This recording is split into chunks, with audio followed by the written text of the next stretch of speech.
கர்த்தர் நல்லவர். ஆமென். இந்த காலை ஆராதனை வேளைக்கும் வந்திருக்கிற உங்கள் யாவரையும் இயேசு கிறிஸ்துவின் இனிய நாமத்தினாலே நான் உங்களை வாழ்த்துகிறேன், வரவேற்கிறேன். ஆமென். கர்த்தர் நல்லவர். ஆமென். இந்த மாதம் தேவன் நமக்கு கொடுத்திருக்கிற வாக்குத்தத்த வசனம் 1 நாளாகமம் 22 அதிகாரம் 13 கர்த்தர் இஸ்ரவேலுக்காக மோசேக்கு கற்பித்த நியமங்களையும் நியாயங்களையும் செய்ய நீ கவனமாயிருந்தால் பாக்கியவானாயிருப்பாய். நீ பலம் கொண்டு தைரியமாயிரு, பயப்படாமலும் கலங்காமலும் இரு. ஆமென். ஹல்லேலூயா.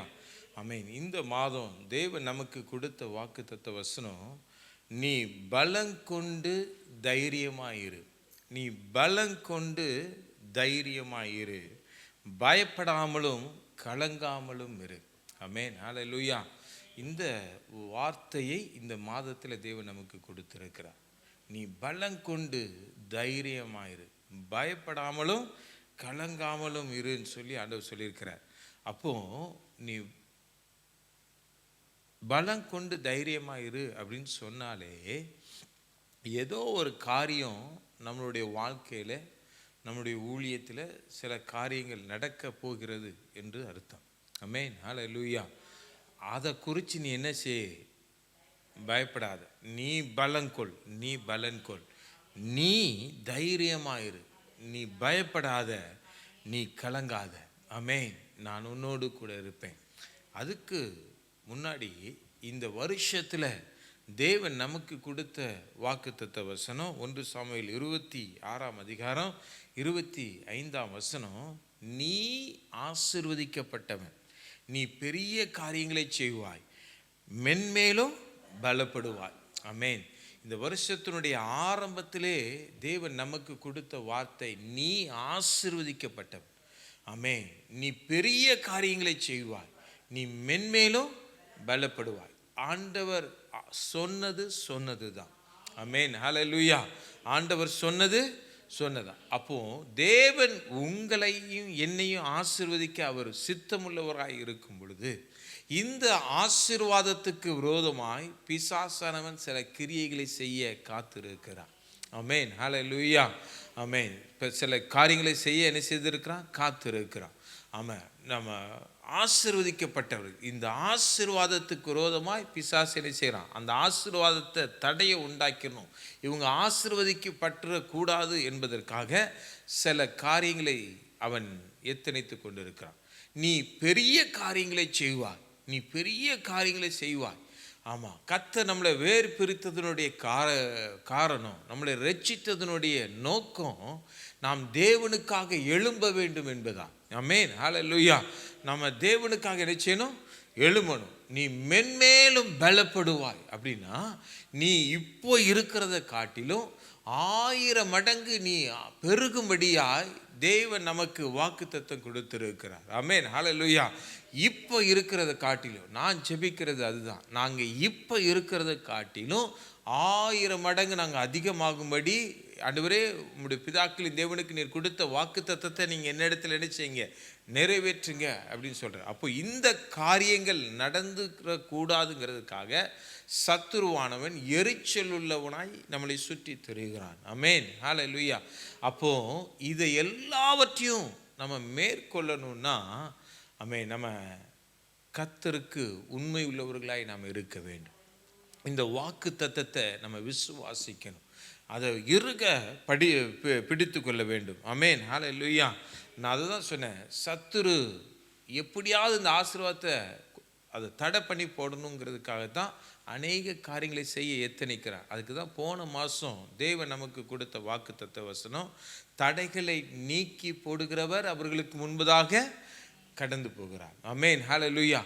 தடைகளை நீக்கி போடுகிறவர் அவர்களுக்கு முன்பாக நடந்து போகிறார். அப்போ நமக்கு தடைகள் வரும், வராதுன்னு இல்லை, ஆனால் அதை நீக்கி போடுகிறவர் நமக்கு முன்பதாக நடந்து போகிறார். அப்படி என்னதான் சோதனை வந்தாலும் ஆண்டவர் இந்த மாதத்தில் சொல்கிறாரு, நீ பயப்படாம கலங்காம இரு. ஆமென். ஹல்லேலூயா. நீ பயப்படாம கலங்காம என்ன சரி, நீ பலம் கொண்டு தைரியமாயிரு, நான் உன்னோடு கூட இருப்பேன். ஆமென், ஹல்லேலூயா. இந்த வசனத்தெல்லாம் வைத்து நான் தியானிக்கும் பொழுது, ஆண்டவரே எங்கள் சபைக்கு இந்த வாக்கு தத்தெல்லாம் நிறைவேறணும்னா உண்மையாக நாங்கள் என்ன செய்யணும் ஆண்டவரே? இதை வாக்கு தத்தத்தை நாங்கள் வாங்குகிறவர்களாய் மாத்திரம் இருக்கக்கூடாது, அதை அனுபவிக்கிறவர்களாய் நாங்கள் என்ன செய்யணும்? நாங்கள் மாறணும். அதாவது வாங்குகிறோம்னா நாங்கள் கேட்கிறவர்களாய் மாத்திரம் என்ன செய்யக்கூடாது? இருக்கக்கூடாது. அதை பெற்றுக்கொள்ளுகிறவர்களாய், அதை சுதந்திரிக்கிறவர்களாய் நாங்கள் மாறணுமே. அதற்கு நாங்கள் என்ன செய்யணும் ஆண்டவரே அப்படின்னு சொல்லும் பொழுதுதான் ஆண்டவர் என் இருதயத்தில் இந்த காரியத்தை ஆண்டவர் உணர்த்தினார். ஆமென், ஹல்லேலூயா. நீ பலன் கொள்ளணும். இந்த மாதத்தில் நான் உனக்கு கொடுத்த காரியம் என்னன்னா, நீ பலன் கொள்ள வேண்டும். ஆமென். நீ தைரியமாக இருக்கணும். நீ கலங்காமல் இருக்கணும்னா என்ன செய்யணும்னா, என் சமூகத்தில் நீ காத்திருக்கணும். ஆமென், ஹல்லேலூயா. எங்கே பயம் இல்லைன்னா அப்பா வீட்டில் பயம் இல்லை. ஆமென், ஹல்லேலூயா. ஒரு தகப்பனுடைய வீட்டில் பிள்ளைகளுக்கு என்ன இருக்காது? பயம் இருக்கு. அங்கே வேற ஸ்ட்ரேஞ்சர்ஸ் வேற யாரும் என்ன செய்கிறது இல்லை, வருகிறது இல்லை. ஆமென். வேற ஒரு இடத்துல இருந்தோன்னா எவன் வருவான், என்ன செய்வான், என்ன திருடுவான், என்னத்தை கொண்டு போவான், என்ன பண்ணுவானே நமக்கு என்ன இல்லை, உத்தரவாதம் இல்லை. ஆனால் ஒரு பிள்ளைகளுக்கு அவருடைய தகப்பன் வீடு பாதுகாப்பு. அதே போல நமக்கு நம்முடைய தகப்பனாகிய தேவனுடைய வீடு பாதுகாப்பு. ஆமென், ஹல்லேலூயா. ஆமென். நமக்காக இரத்தம் சிந்தினவர் அவர். ஆமென். அவருடைய பிள்ளைகளாகும்படி நமக்காக தன்னுடைய சொந்த குமாரனையே கொடுத்து நம்மளுடைய பிள்ளைகளாய் அவர் சுதந்திரித்து கொண்டார். ஆமென், ஹல்லேலூயா. அப்போ அந்த தகப்பனுடைய பாதத்தில் நீங்களும் நானும் விழுந்து கிடப்போம். ஆனால் தேவன் நம்மளை ரட்சிப்பதற்கும், தேவன் நமக்கு சொன்ன வாக்கு தத்தங்களை சுதந்திரிப்பதற்கும் தேவன் நமக்கு என்ன செய்வார்? உதவி செய்வார். ஆமென், ஹல்லேலூயா. ஆமென், ஸ்தோத்திரம். அப்போ இந்த காரியங்கள்லாம் நடக்கும் பொழுது நம்ம என்ன செய்யணும்னா, நம்ம தேவனுடைய சமூகத்தில் காத்திருக்கணும். அதனால தான் போன வாரத்தில் நான் அனௌன்ஸ் பண்ணேன். இந்த வாரத்திலையும் உங்களுக்கு திரும்பவும் நான் ஞாபகப்படுத்துகிறேன். இந்த வருகிற சனிக்கிழமையிலிருந்து 14ஆம் தேதியிலிருந்து அடுத்த மாதம் 3ஆம் தேதி வரைக்கும் 21 நாள் நான் உபவாச ஜெபம் சபையிலே அறிவித்தேன். ஆமென், ஹல்லேலூயா. இது தனிப்பட்ட உபவாச ஜெபம் இல்லை, சபையாய் நாம் இணைந்து ஜெபிக்கிற உபவாச ஜெபம். ஆமென், ஹல்லேலூயா. நாம் சபையாய் ஜெபிக்கிற ஜெபம். இந்த உணர்த்துதல தேவன் இருதயத்தில் போட்டதுனால தான் இந்த ஜெபத்தை நம்ம என்ன செய்திருக்கிறோம்? நம்ம ஆரம்பித்து இருக்கிறோம். ஆமென், ஹல்லேலூயா. தேவனுடைய சமூகத்தில் நம்ம காத்திருக்கணும். ஏன் தெரியுமா? நாம் பெரிய காரியங்களை செய்கிறதற்காக. நாம் ஆசீர்வதிக்கப்பட்ட ஜனமாய் மாற வேண்டுமானால் நாம் தேவனுடைய சமூகத்திலே உபவாசத்தோடு நம்ம என்ன செய்யணும்? நம்ம காத்திருக்க வேண்டும். ஆமென், ஹல்லேலூயா. அதற்காக தான், பலப்படுவதற்காக தான். நம்ம ஆவியில் பலப்படணும்னா தேவனுடைய சமூகத்தில் காத்திருந்தால் தான் நம்ம ஆவியில் பலப்பட முடியும். சரீரத்தில் நம்ம உண்கிற ஆகாரத்தினால ஒருவேளை நம்ம பலம் உள்ளவர்களாக நம்ம மாறலாம். ஆனால் நம்ம உள்ளுக்குள்ளே இருக்கிற நம்மளுடைய ஆவி எதனால பலப்படும் அப்படின்னா, தேவனுடைய சமூகத்தில் நாம் ஜெபிக்கிற ஜெபத்தின் மூலமாக, தேவனை ஸ்தோத்தரிக்கிறது மூலமாய், ஆராதிக்கிறது மூலமாய், வேதம் வாசிக்கிறது மூலமாய், உபவாசிக்கிறது மூலமாய் நம்ம என்ன செய்ய முடியும்? நாம் உள்ளான மனுஷனால் பலப்பட முடியும். ஆமென், ஹல்லேலூயா. நமக்குள்ள இருக்கிற உள்ளான மனுஷன் பலப்படுவதற்கு உபவாச ஜெபம் மிகவும் சபையில் அவசியம் என்பதனால தான் இந்த சபை ஆவிக்குரிய ரீதியிலே பலப்படுவதற்கு, வளருவதற்கு முதலாவது ஒரு உபவாச ஜெபம், உடைக்கப்படுகிற ஒரு வாழ்க்கை நமக்கு தேவை. அப்படிங்கிறதுக்காக தான் இந்த ஜெபத்தை நம்ம என்ன செய்கிறோம்? நம்ம நியமித்து இருக்கிறோம். ஆமென். அதனால் இன்றைக்கு ஜெபத்தை குறித்து தியானிக்க தேவன் நமக்கு உதவி செய்வாராக. நாம் பலப்படணும்னா நம்ம தேவனுடைய சமூகத்தில் தான் நம்ம பலப்பட முடியும். ஆமென், ஹல்லேலூயா. நம்ம சில நேரத்துக்கு நம்ம சொல்லலாம், எனக்கு வயசு ஆயிடுச்சு, எனக்கு சுகர் இருக்குது, பிபி இருக்குது, எனக்கு இது இருக்குது, அது இருக்குன்னு. ஆனால் தேவனை நம்பி அவருடைய சமூகத்தில் உட்கார்ந்து பாருங்க, தேவன் நமக்கு ஒரு விசேஷித்த பலனை, சுகத்தை தருகிறதற்கு அவர் உண்மையுள்ளவராய் அவர் இருக்கிறார். ஆமென், ஹல்லேலூயா, ஸ்தோத்திரம். ஆமாம், ஒரு விஷயம், நம்ம தேவனை எப்படி நம்புகிறோமோ அதை பொறுத்து தான் நமக்கு விடுதலை உண்டு. தேவனை நம்ம நம்பணும்னா நம்மளுடைய விசுவாசத்தினுடைய அளவின்படி நமக்கு. எங்கே நான் உபவாசம் இருந்தால் மயங்கி விழுந்துருவோன்னா கண்டிப்பாக நம்ம மயங்கி விழுந்துருவோம். நம்ம உபவாசம் இருக்கும் பொழுது கர்த்தர் என்னை பலப்படுத்துவார் அப்படின்னு நம்ம நினைச்சோன்னா கர்த்தர் நம்மளை பலப்படுத்துவதற்கு அவர் உண்மை உள்ளவராய் அவர் இருக்கிறார். ஆமென், ஹல்லேலூயா, ஸ்தோத்திரம். ஆமாம், நான் எடுக்கிற இந்த உபவாசத்தில் என் சரீரமே அழிந்து போனாலும் சரி, என் ஆவிக்குள்ளே நான் பலன் கொள்ளணும், ஆண்டவருக்காக நான் எழும்பணும், பெரிய காரியங்களை செய்யணும்னு சொல்லி நம்ம எழும்பணும்னா கர்த்தர் நம்மை கொண்டு பெரிய காரியங்களை செய்வார். ஆமென், ஹல்லேலூயா, ஸ்தோத்திரம். நம்மளுடைய சரீரம் நமக்கு முக்கியமானது அல்ல. ஆமென், ஹல்லேலூயா. நம்மளுடைய ஆவி ரொம்ப ரொம்ப முக்கியம். நம்முடைய சரீரம் பலமுள்ளதாய் மாறுகிறதுனால ஒரு பிரயோஜனம் இல்லை. ஆமென்.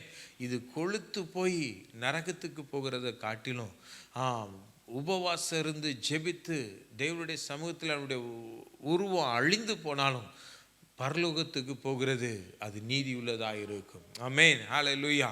அதனால நான் ஒரு முடிவோடு இருக்கிறேன். இந்த 21 நாள் ஜெபத்தை தேவனுக்காக வைராக்கியமாக நாம் என்ன செய்யணும், எடுக்கணும். ஏன் இந்த உபவாச ஜெபம்?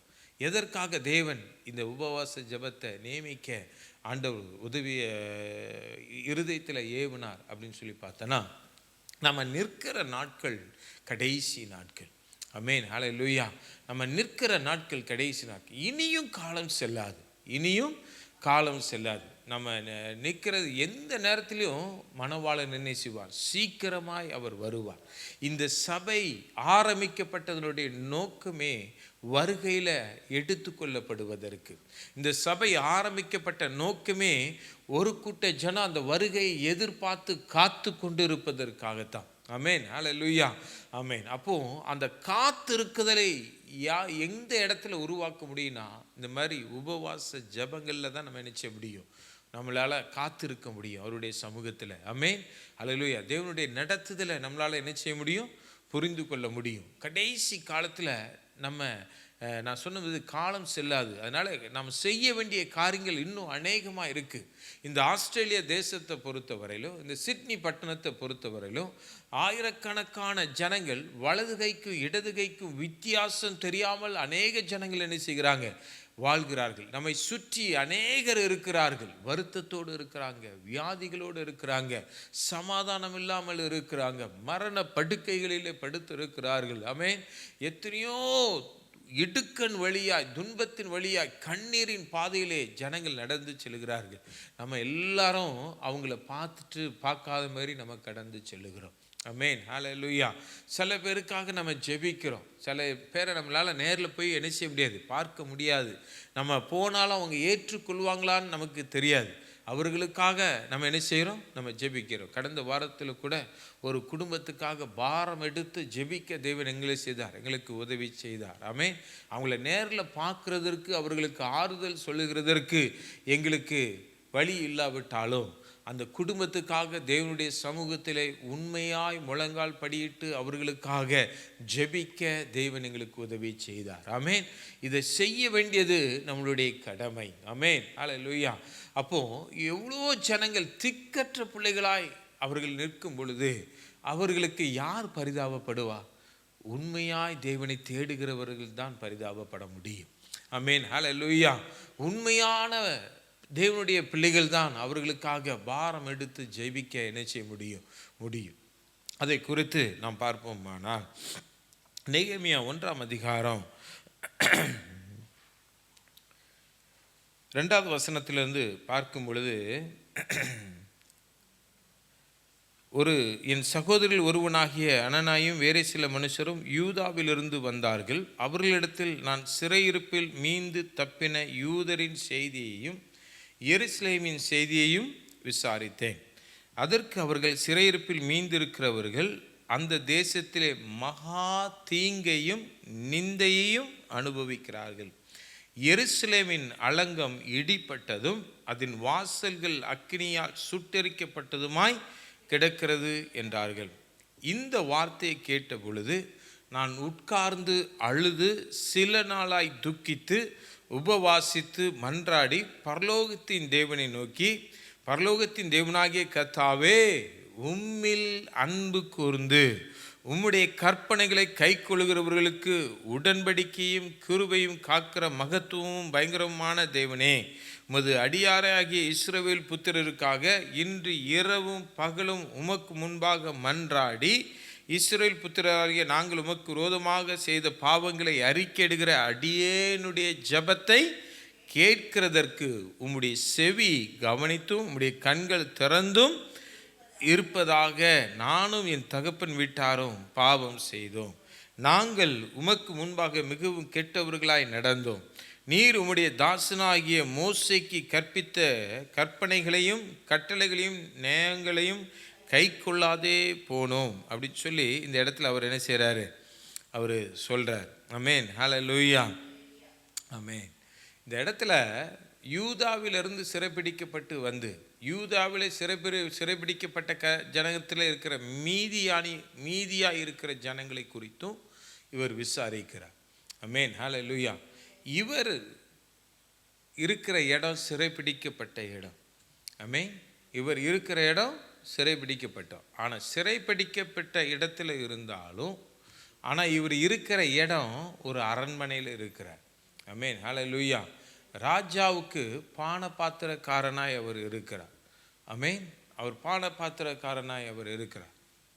அவர் அரண்மனையில் இருந்தாலும் அவர் சிறைப்பிடிக்கப்பட்ட போல ஒரு சிறை கைதியை போல அவர் என்ன செய்யலை, இருக்கலை. ஒரு ராஜாவுக்கு முன்னாடி இருக்கணும்னா ராஜாவுக்கு முன்பதாக நிற்கிறப்போ அவருடைய முகம் எப்படிப்பட்டதாக இருக்கணும், மகிழ்ச்சியானதாக இருக்கணும். ஆமென், ஹல்லேலூயா. அவங்க கொழுமையானவர்களாக இருக்கணும். வத்தலும் சொத்தலுமாக இருக்கிறவர்கள் ராஜாவுக்கு வந்து பந்தி என்ன செய்ய முடியாது, பரிபார முடியாது. ராஜாவுக்கு கொடுக்குற ஆகாரங்கள் எல்லாமே விலை உயர்ந்த நல்ல மதுரமான ஆகாரங்கள் பரிமாறப்படுகிறது. நல்ல சுவையான ஆகாரங்கள் என்ன செய்யப்படுகிறது, பரிமாறப்படுகிறது. அவருக்கு கொடுக்குற திராட்சை ரசம் நல்ல விலை உயர்ந்த குவாலிட்டி வாய்ந்த திராட்சை ரசம் என்ன செய்யப்படுகிறது, பரிமாறப்படுகிறது. அப்போ அதெல்லாம் அனுபவிக்காத ஒரு மனுஷன் அதை இடத்துல கொண்டு வந்து அதை வச்சான்னா அவனுடைய இறுதியும் அதை ஏங்கும், அவனுடைய சிந்தனை வேற மாதிரி போயிடும். அப்போ ராஜாவுக்கு முன்பதாக அவன் நின்று அதை பரிமாறணும்னா அவனும் அந்த ஆகாரத்தை புசித்து திருப்தி அடைந்தவனாக இருந்தால் தான் அந்த ஆகாரத்தை அவன் சந்தோஷமாக என்ன செய்ய முடியும், பரிமாற முடியும். ஆமென், ஹல்லேலூயா. அப்போது அவன் ஒரு நல்ல ஒரு நிலைமையில இருக்காங்கிறத தான் நான் உங்களுக்கு சொல்ல வருகிறேன். அவன் ஒரு நல்ல நிலைமையில இருக்கான். நல்ல நிலைமையில இருந்தாலும் தன்னுடைய தேசத்தை குறித்து, எருசலேமை குறித்து, யூதேயாவின் ஜனங்களை குறித்து அவன் என்ன செய்கிறான், விசாரிக்கிறவனாக இருக்கிறான். அவன் நல்ல நிலைமையில இருந்தாலும் அவனை சுற்றிலும் இருக்கிற நிலைமைகள் சரியில்லை என்பதை அவன் புரிந்து கொள்ளுகிறவனாய் அவன் இருக்கிறான். ஆமென், ஹல்லேலூயா, ஸ்தோத்திரம். இந்த உலகம் ஒரு சிறைப்பிடிக்கப்பட்ட அனுபவத்திற்குள்ளே தான் இருக்கிறது. பிசாசுனுடைய ஆளுகைக்குள்ளே தான் இந்த உலகம் இருக்கிறது. அதற்குள்ளே தான் நீங்களும் நானும் என்ன செய்கிறோம், இருக்கிறோம். ஆமென். அவனுடைய ஆதிக்கம் எல்லா இடத்திலுமே தலைவிரித்து ஆடுகிறது. ஆமென். அப்போ அந்த சூழ்நிலைமையில நெகேமியா இருந்தாலும் அவன் கர்த்தருக்கு முன்பதாக மன உண்மையாய் இருந்தான் என்று வேதம் சொல்லுகிறது. ஆமென், ஹல்லேலூயா. இந்த வேத வசனத்தை நம்ம வாசிக்கும் பொழுது இந்த வார்த்தைகளை கேட்ட பொழுது நான் உட்கார்ந்து அழுது சில நாளாய் துக்கித்து உபவாசித்து மன்றாடு பரலோகத்தின் தேவனை நோக்கி, பரலோகத்தின் தேவனாய் கர்த்தாவே உம்மில் அன்பு கூர்ந்து உம்முடைய கற்பனைகளை கை கொள்ளுகிறவர்களுக்கும் உடன்படிக்கையும் கிருபையும் காக்கிற மகத்துவம் பயங்கரமான தேவனே அப்படின்னு சொல்லி இதில் அவர் சொல்கிறார். ஆமென், ஹல்லேலூயா. ஆமாம், அவர் தேவனை அவர் சரியாக புரிந்து கொண்டார். அந்த கற்பனைகளின்படி நடக்கிறவர்களுக்குத்தான் அவர் தன்னுடைய கிருபையை கொடுக்கிறவர் என்பதை தெளிவாய் அறிந்திருந்தார். இந்த ஜெபத்தை செய்யணும்னா இதுக்கு ஒரு குவாலிட்டி வேணும். ஆமென், ஹல்லேலூயா. இதுக்கு ஒரு தைரியம் வேணும். இந்த வார்த்தைகளை சொல்லுகிறதற்கு நாங்கள் உம்முடைய கற்பனைகளையும் நியமங்களையும் நாங்கள் என்ன செய்ய மறந்துட்டோம், கை கொள்ள மறந்துட்டோம், எங்களை மன்னியும், நீங்கள் அதை முன்னாடி செய்தாதான் எங்களுக்கு நீங்கள் செவி கொடுப்பீங்கிறது எங்களுக்கு தெரியும். ஆமென், ஹல்லேலூயா. அப்போது அந்த நியமங்களையும் கற்பனைகளையும் அவன் ஒதுக்கிட்டு உதாசீனப்படுத்திட்டு தேவனுடைய சன்னிதானத்துக்கு முன்பதாக அவன் என்ன செய்யலை, அவன் வரலை. அதன்படி நடந்தால் மாத்திரம்தான் இந்த ஜெபம் கேட்கப்படும் என்கிற அறிவோடு இந்த ஜெபத்தை அவர் செய்கிறார். ஆமென், ஹல்லேலூயா. அப்போ அவன் ஜெபிக்கிறான். அவன் எப்படிப்பட்டவனா அவன் ஜெபிக்கிறான்னா, முதலாவது இந்த உபவாச ஜெபம் எதற்காக அப்படின்னா, அவன் உபவாசித்து துக்கித்து அழுதனுடைய நோக்கம் தன்னை சுற்றி இருக்கிற சூழ்நிலைகளை பார்த்து அவன் ஜெபிக்கிறான். ஆமென், ஹல்லேலூயா. அநேகர் சிறைப்பட்டு வந்து கொண்டு போயிட்டே இருக்கிறாங்க. ஆமென். அலங்கம் இடிக்கப்படுகிறது, தேவாலயம் பாழாய் கிடக்கிறது. ஆமென். தேவனுக்கு அங்கே ஆராதனை இல்லை, தேசம் பாதுகாப்பாக இல்லை, ஜனங்கள் மடிந்து போகிறார்கள் என்கிறத கேட்கும் பொழுது அவனுடைய இருதயம் துக்கப்படுகிறது. ஆமென், ஹல்லேலூயா. அதனால அவன் சில நாளாய் துக்கித்து அழுது உபவாசம் பண்ணி ஜெபித்தான் என்று இந்த வேத பகுதி சொல்லுகிறது. இந்த வேத பகுதியை பார்க்கும் பொழுது ஆமென், நம்மளுடைய இருதயம் ஒரு நெகமியாவின் இருதயமாய் மாற வேண்டும் என்று கர்த்தர் விரும்புகிறார். நம்மை சுற்றி இருக்கிற சூழ்நிலைகளுமே பாருங்க, எல்லாம் நல்லா நடக்குது அப்படின்னு சொல்லி நம்ம நினைக்க முடியுமா?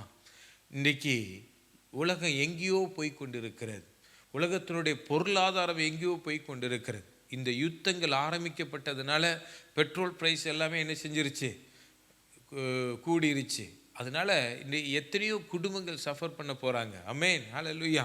அப்போது எவ்வளோ காரியங்கள் இன்றைக்கி அநேக கம்பெனிகளில் ஜனங்களை வேலையை விட்டு எடுத்து செஞ்சு பணி நீக்கம் செய்து கொண்டு இருக்கிறார்கள்.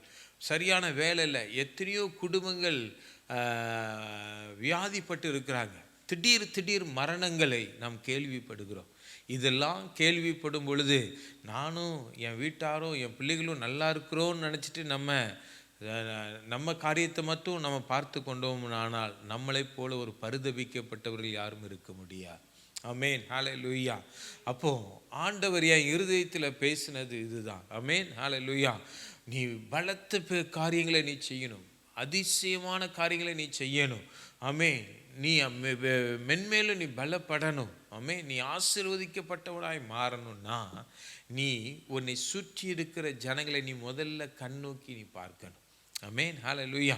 கண்ணோக்கி பார்த்து அவருடைய சூழ்நிலைமை என்னங்கிறத அறிந்து நாம் என்ன செய்யணும்னா தேவனுடைய சமூகத்தில் நாம் காத்திருக்கணும், உபவாசிக்கணும், நம்மை ஒடுக்கணும், நம்மை தாழ்த்தணும். அப்படி தாழ்த்தும் பொழுது தேவன் நமக்கு பதில் கொடுக்க அவர் உண்மை உள்ளவராக இருக்கிறார். அதனால தான் இந்த உபவாச ஜெபம்.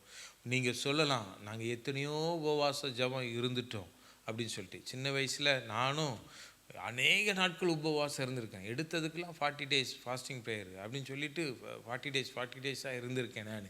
ஆமென், ஹல்லேலூயா. ஆமாம், நம்ம அநேக நாட்கள் ஜெபிக்கலாம். நீங்கள் சொல்லலாம், நான் ஜெபித்த காரியத்துக்கெல்லாம் ஆண்டவர் எனக்கு பதில் கொடுக்கலையே அப்படின்னு சொல்லி நம்ம என்ன செய்யலாம், நம்ம கேட்கலாம். ஆமென், ஹல்லேலூயா. ஆனால் தேவன் நமக்கு பதில் கொடுக்கிறதற்கு அவர் உண்மை உள்ளவராக இருக்கிறார். ஆமென், ஹல்லேலூயா. நீங்கள் இந்த சுற்றி இருக்கிற சூழ்நிலைமைகளை பார்க்குறீங்களோ இல்லையோ, ஆனால் நீங்களும் நானும் ஆராதிக்கிற தேவன் இந்த சுற்றி இருக்கிற சூழ்நிலைமைகளை, உலகத்தில் இருக்கிற சூழ்நிலைமைகளை, அழிந்து போகிற ஆத்துமாக்களை பார்த்து என் தேவன் கண்ணீர் வடிக்கிறார் என்பது உண்மை. ஆமென், ஹல்லேலூயா. அவருடைய இருதயம் வேதனைப்படுகிறது என்பது உண்மை. அதனால தான் எசேக்கியேல் 22ஆம் அதிகாரம் 30வது வசனத்தை நம்ம பார்க்கும் பொழுது எல்லாருக்கும் தெரிந்த வேத வசனம், நான் தேசத்தை அழிக்காதபடிக்கு திறப்பிலே நிற்கவும் சுவரை அடைக்கவும் தக்கதாக ஒரு மனுஷனை தேடினேன், ஒருவனையும் காணேன். ஆமென், ஹல்லேலூயா. ஆமென். இந்த தேசம் பாவத்தினால பெருகி இருக்கிறது, ஜனங்கள் மாண்டு போகிறார்கள். ஆமென், ஹல்லேலூயா. அக்கிரமம் பெருகிட்டு அன்பு தணிந்து போய்விட்டது. அன்பு இல்லை. மற்ற தேசத்தை குறித்து, மற்ற ஜனங்களை குறித்து, தன்னுடைய உடன்பிறப்புகளை குறித்து, பெற்றோரை குறித்து, பிள்ளைகளை குறித்துதான அன்பு இன்றைக்கு நம்ம பார்க்கவே முடிகிறது இல்லை. ஆமென், ஹல்லேலூயா. நான் இதனால கடைசி நாட்களில் தேசத்தை அழித்து போடாதபடிக்கு அந்த தேசத்துக்காக திறப்பில் நிற்கவும் சுவரை அடைக்கவும் தக்கதாக, தேவனுடைய கோபாக்கினை வராதபடிக்கு அதை அடைக்கத்தக்கதாக ஒருவனை தேடினேன், ஒருவனையும் காணேன். ஆமென், ஹல்லேலூயா. இன்றைக்கு நீங்களும் நானும் சபையாய் இன்றைக்கு முடிவு பண்ணணும். ஆண்டவரே, அந்த திறப்பில் நிற்கிறதற்கு நாங்கள் எங்களை ஒப்பு கொடுக்குறோம் ராஜா. ஆமென், ஹல்லேலூயா. இந்த 21 நாள் மட்டும் அல்ல ஆண்டவரே, நாங்கள் திறப்பில் வருடம் முழுவதும் நாங்கள் நிற்போம்ப்பா. ஆண்டவரே, இந்த சபை நிற்கும் ஆண்டவரே, நாங்கள் நிற்போம் ஆண்டவரே. இந்த தேசத்தின் ஜனங்களுக்காக, இவருடைய அக்கிரமங்களுக்காக, இவருடைய பாவங்களுக்காக, இவருடைய நிர்விசாரங்களுக்காக, இவருடைய மன மேட்டிமைக்காக, ஆமென், ஹல்லேலூயா, இந்த காரியங்களுக்காக நாங்கள் நிற்கிறோம் ராஜா. எங்களை தாழ்த்துகிறோம் ஆண்டவரே. நாங்கள் எங்களை விட்டு கொடுக்கிறோம் என்று நாம் விட்டு கொடுப்போமானால் இந்த உபவாச ஜெபம் ஒரு ஆசீர்வாதமான உபவாச ஜெபமாய் மாறும், ஒரு மகிமையான உபவாச ஜெபமாய் மாறும், தேவன் பெரிய காரியங்களை செய்கிற உபவாச ஜெபமாய் மாறும். ஆமென், ஹல்லேலூயா, ஹல்லேலூயா, ஸ்தோத்திரம். ஆமென், ஹல்லேலூயா, ஆமென். நாம் அப்படி நின்னோன்னா தேவன் இந்த தேசத்தில் நம்மளை வித்தியாசமாய் தேவன் அடையாளம் காட்டுவார். ஆமென். எத்தனை பேர் நம்புகிறீங்க? ஆமென், ஹல்லேலூயா. அதே எசேக்கியேல் 9ஆம் அதிகாரம் 4வது வசனத்தை வாசிக்கும் பொழுது கர்த்தர் அவனை நோக்கி, நீ எருசலேம் நகரமெங்கும் உருவ போய் அதற்குள்ளே செய்யப்படுகிற சகல அருவருப்பங்களின் நிமித்தமும் பெருமூச்சு விட்டெழுகிற மனுஷரின் நெற்றிகளில் அடையாளம் போடு என்றார். ஆமென், ஆமென். இந்த வார்த்தை எத்தனை பேருக்கு வேணும்? எத்தனை பேருக்கு இந்த வார்த்தை சுதந்திரிக்கணும் நீங்கள் விருப்பப்படுகிறீங்க? ஆமென், ஹல்லேலூயா. நல்ல இந்த வார்த்தையை திரும்ப ஒரு முறை நம்ம வாசிப்போம். கர்த்தர் அவனை நோக்கி, தூதனை நோக்கி, ஆமென், நீ எருசலேம் நகரமெங்கும் உருவ போய் அதற்குள்ளே செய்யப்படுகிற சகல அருவருப்புகளின் நிமித்தம் பெருமூச்சு விட்டெழுகிற மனுஷரின் நெற்றிகளில் அடையாளம். இதுக்கு அடையாளம் என்ன? இதனுடைய அர்த்தம் என்ன அப்படின்னா, யார் பெருமூச்சு விட்டு ஏங்குகிறார்களோ மனம் திரும்புதலுக்காக, தேவனுடைய கிருபைக்காக, தேவனுடைய தயவுக்காக, தேவனுடைய மன்னிப்புக்காக, ஜனங்களுக்காக யார் பரிதபிக்கிறார்களோ அவர்களுடைய நெற்றிகளில் அடையாளம் போடு என்று கர்த்தர் சொன்னார். ஆமென், ஹல்லேலூயா, ஆமென். நான் இந்த வார்த்தையை விசுவாசிக்கிறேன். இந்த வார்த்தை எனக்கு உரித்ததாய் மாறணும். ஆமென், ஹல்லேலூயா. என்னுடைய நெற்றிகளிலே அந்த அடையாளம் இருக்க வேண்டும். தேசத்துக்காக பெருமூச்சு விடுகிற அடையாளம் என் நெற்றியில் இருக்கணும். தேசத்துக்காக பரிந்து பேசுகிறவருடைய அடையாளம் என் நெற்றியில் இருக்கணும். தேசத்துக்காக விண்ணப்பிக்கிற, அழுகிற, ரெட்டுடுத்தி சாம்பலில் உட்காருகிற அனுபவம் என் நெற்றிகளில் இருக்கணும். ஆமென், ஹல்லேலூயா, ஸ்தோத்திரம். அப்படிப்பட்ட ஒரு கிருபை எனக்கு வேணும் ஆண்டவரே. இது மனுஷனால் அடையாளப்படுத்தப்படுகிறது அல்ல. மனுஷன் உங்களை பார்த்து என்ன பார்த்து இந்த ஜனங்களுக்காக ஜெபிக்கிறாங்க, இவங்க உபவாசிக்கிறாங்கன்னு சொல்லுகிறதற்காக நாம் உபவாசிக்க கூடாது. என் தேவன் நம்மை தனியாய் அடையாளம் காட்டணும். தேவன் அடையாளப்படுத்தணும். மனுஷன் அடையாளப்படுத்துகிறதற்காக நாம் உபவாசிக்க கூடாது. மனுஷன் நம்மளை மெச்சி கொள்ளுகிறதற்காக நாம் உபவாசிக்க கூடாது. ஆமென், ஹல்லேலூயா. ஆமாம், அழிகிற ஜனங்களுக்காக பெருமூச்சு விடுகிறவன் மேல் நெற்றியில் நீ அடையாளம் போடு. ஆமென், ஹல்லேலூயா. நாம் தேவனுடைய சிந்தை உள்ளவர்களாய், தேவனுடைய இருதயம் உடையவர்களாய் நாம் மாறுவோமானால் இந்த அடையாளம் நம்முடைய நெற்றிகளிலே பொறிக்கப்படும். ஆமென், ஹல்லேலூயா. இந்த உபவாச ஜெபம் எதற்காக வென்றால் நாம் அடையாளப்படுத்தப்படுவதற்காக. ஆமென். அது மனுஷனால் அல்ல, என் தேவனால் அடையாளப்படுத்தப்படும்படியா. இந்த ஜனம் திறப்பில் நிற்கிற ஜனம், இந்த ஜனம் உபவாசிக்கிற ஜனம், இந்த ஜனம் ஜனங்களுக்காக பரிதபிக்கிற ஜனம், இந்த ஜனம் ஆமென், ஹல்லேலூயா, அவர்களுக்காக மன்றாடுகிற ஜனம் என்று தேவன் பெருமூச்சு விடுகிற ஜனம் என்று அவர் அடையாளம் போடுவார். ஆமென், ஹல்லேலூயா. அதற்காக தான் இந்த உபவாச நாளை நாம் நியமித்திருக்கிறோம். ஆமென், ஹல்லேலூயா. நான் விசுவாசிக்கிறேன், இந்த ஜெபத்தின் மூலமாய் ஒரு பெரிய ஒரு ஆசீர்வாதத்தை நீங்களும் நானும் பெற்றுக்கொள்ள போகிறோம். ஆமென், ஹல்லேலூயா. அது நான் சொன்னபடி இதுவரைக்கும் நம்ம எத்தனையோ உபவாசம் இருந்திருக்கலாம், மணிக்கணக்கா நம்ம ஜெபிச்சிருக்கலாம். ஆமென், ஹல்லேலூயா. முழுவதும் கண் விழித்து அழுது அழுது நம்ம ஜெபிச்சது இருக்கலாம். அதற்கெல்லாம் பதில் கிடைக்கலேங்கிற ஒரு ஏக்கத்தோடு கூட நம்ம உட்கார்ந்து இருந்திருக்கலாம். ஆமென், ஹல்லேலூயா. உங்களை பார்த்து நான் சொல்லுகிறேன், இந்த வருகிற 21 நாள் ஜெபத்துக்கு பின்பதாக தேவன் உங்களுடைய நெற்றிகளிலே அடையாளம் இடுகிறதை உங்கள் கண்கள் காணும். ஆமென், ஹல்லேலூயா, ஹல்லேலூயா. அப்போ அந்த அடையாளம் நம்ம மேலே இடப்படணும்னா, நம்ம திறப்பில் நிற்கிறவரா தேவனுடைய சித்தம் செய்கிறவர்களாய் நம்ம மாறணும் அப்படின்னு சொன்னால், நம்முடைய ஜெபம் பயனுள்ளதாய் மாற வேண்டும். ஆமென், ஹல்லேலூயா. நம்முடைய ஜெபத்தில் ஒரு வல்லமை இருக்கணும். நம்மளுடைய ஜெபத்துக்கு ஒரு பதில் உண்டாகணும். பதில் உண்டானாதான் நம்ம ஜெபிக்கிற ஜெபத்துக்கே அர்த்தம். ஆமென், ஹல்லேலூயா. இல்லைன்னா நம்ம வீணா பட்னியாக கடந்ததாக தான் அர்த்தம். அந்த ஜெபத்துக்கு நம்ம பதிலை பெற்றுக்கொள்ளவில்லை என்றால் நாம் பட்டினியாக கடந்தோம்னா அர்த்தம். அப்போ நான் இருக்க போகிற உபவாசமானது, நான் ஜெபிக்க போகிற ஜெபமானது கர்த்தருக்கு பிரியமாய் தூபம் போல ஏறெடுக்கப்பட வேண்டும் என்று நீங்களும் நானும் விரும்பினால் நாம் என்ன செய்ய வேண்டும் என்று இன்றைக்கு தியானிக்க தேவன் நமக்கு உதவி செய்வாராக. ஆமென், ஹல்லேலூயா. இதுவரைக்கும் நம்ம ஜெபிச்சிருக்கலாம். நீங்கள் கேட்கலாம், இதுவரைக்கும் நான் ஜெபம் பண்ணேன், கர்த்தர் எனக்கு அற்புதம் செய்யலையே. ஏன் செய்யலை? நம்ம என்ன தவறு செய்து விட்டோம் அப்படின்னு சொல்லி நம்ம அதை தியானித்தோமானால் தேவன் நம்ம ஜெபத்துக்கு பதில் கொடுப்பார். ஆமென், ஹல்லேலூயா. முதல்ல ஒரு ஜெபம் செய்கிறதுக்கு முன்னாடி நம்ம ஆயத்தப்படணும். ஆமென், ஹல்லேலூயா.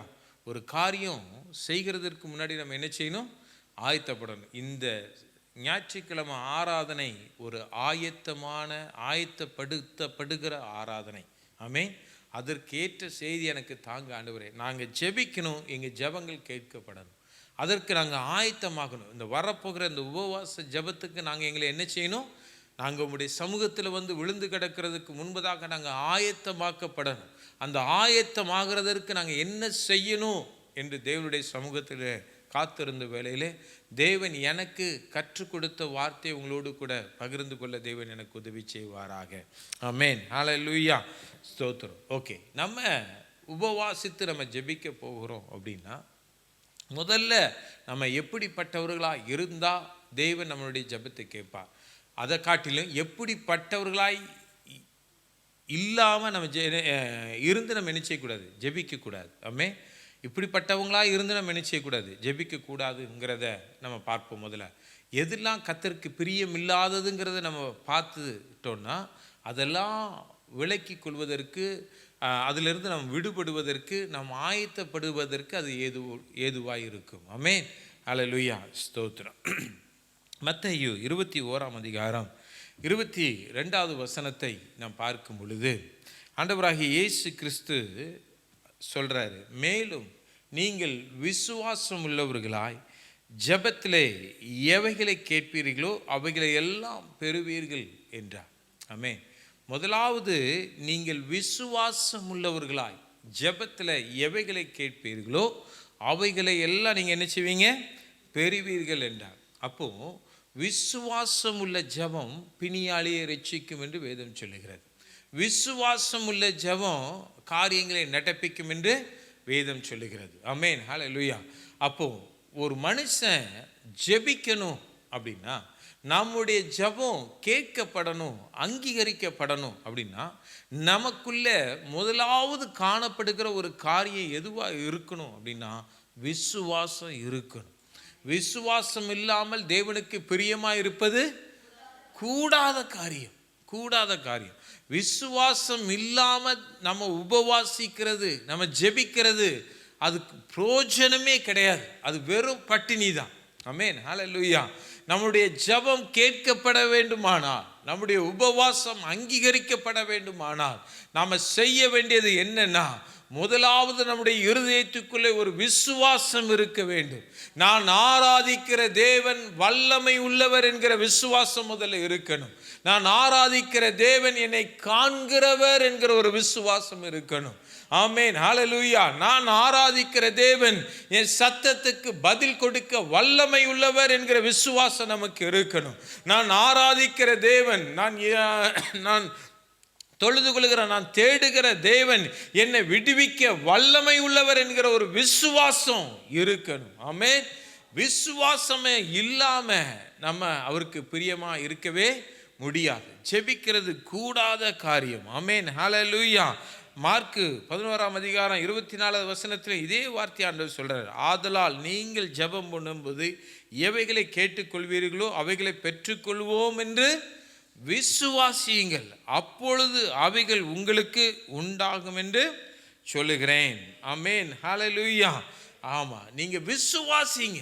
விசுவாசிக்காம நம்ம என்ன செய்ய முடியாது? பெற்றுக்கொள்ள முடியாது. இன்னைக்கு நிறைய பேர் ஆசீர்வாதத்தை பெற்றுக்கொள்ளாமல் இருக்கிறதுக்கு காரணம் என்ன தெரியுமா?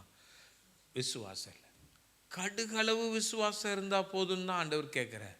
ஆமென், ஹல்லேலூயா. கடுகளவு விசுவாசம். ஆமென், ஹல்லேலூயா. நமக்குள்ள இருக்க வேண்டியது விசுவாசம்.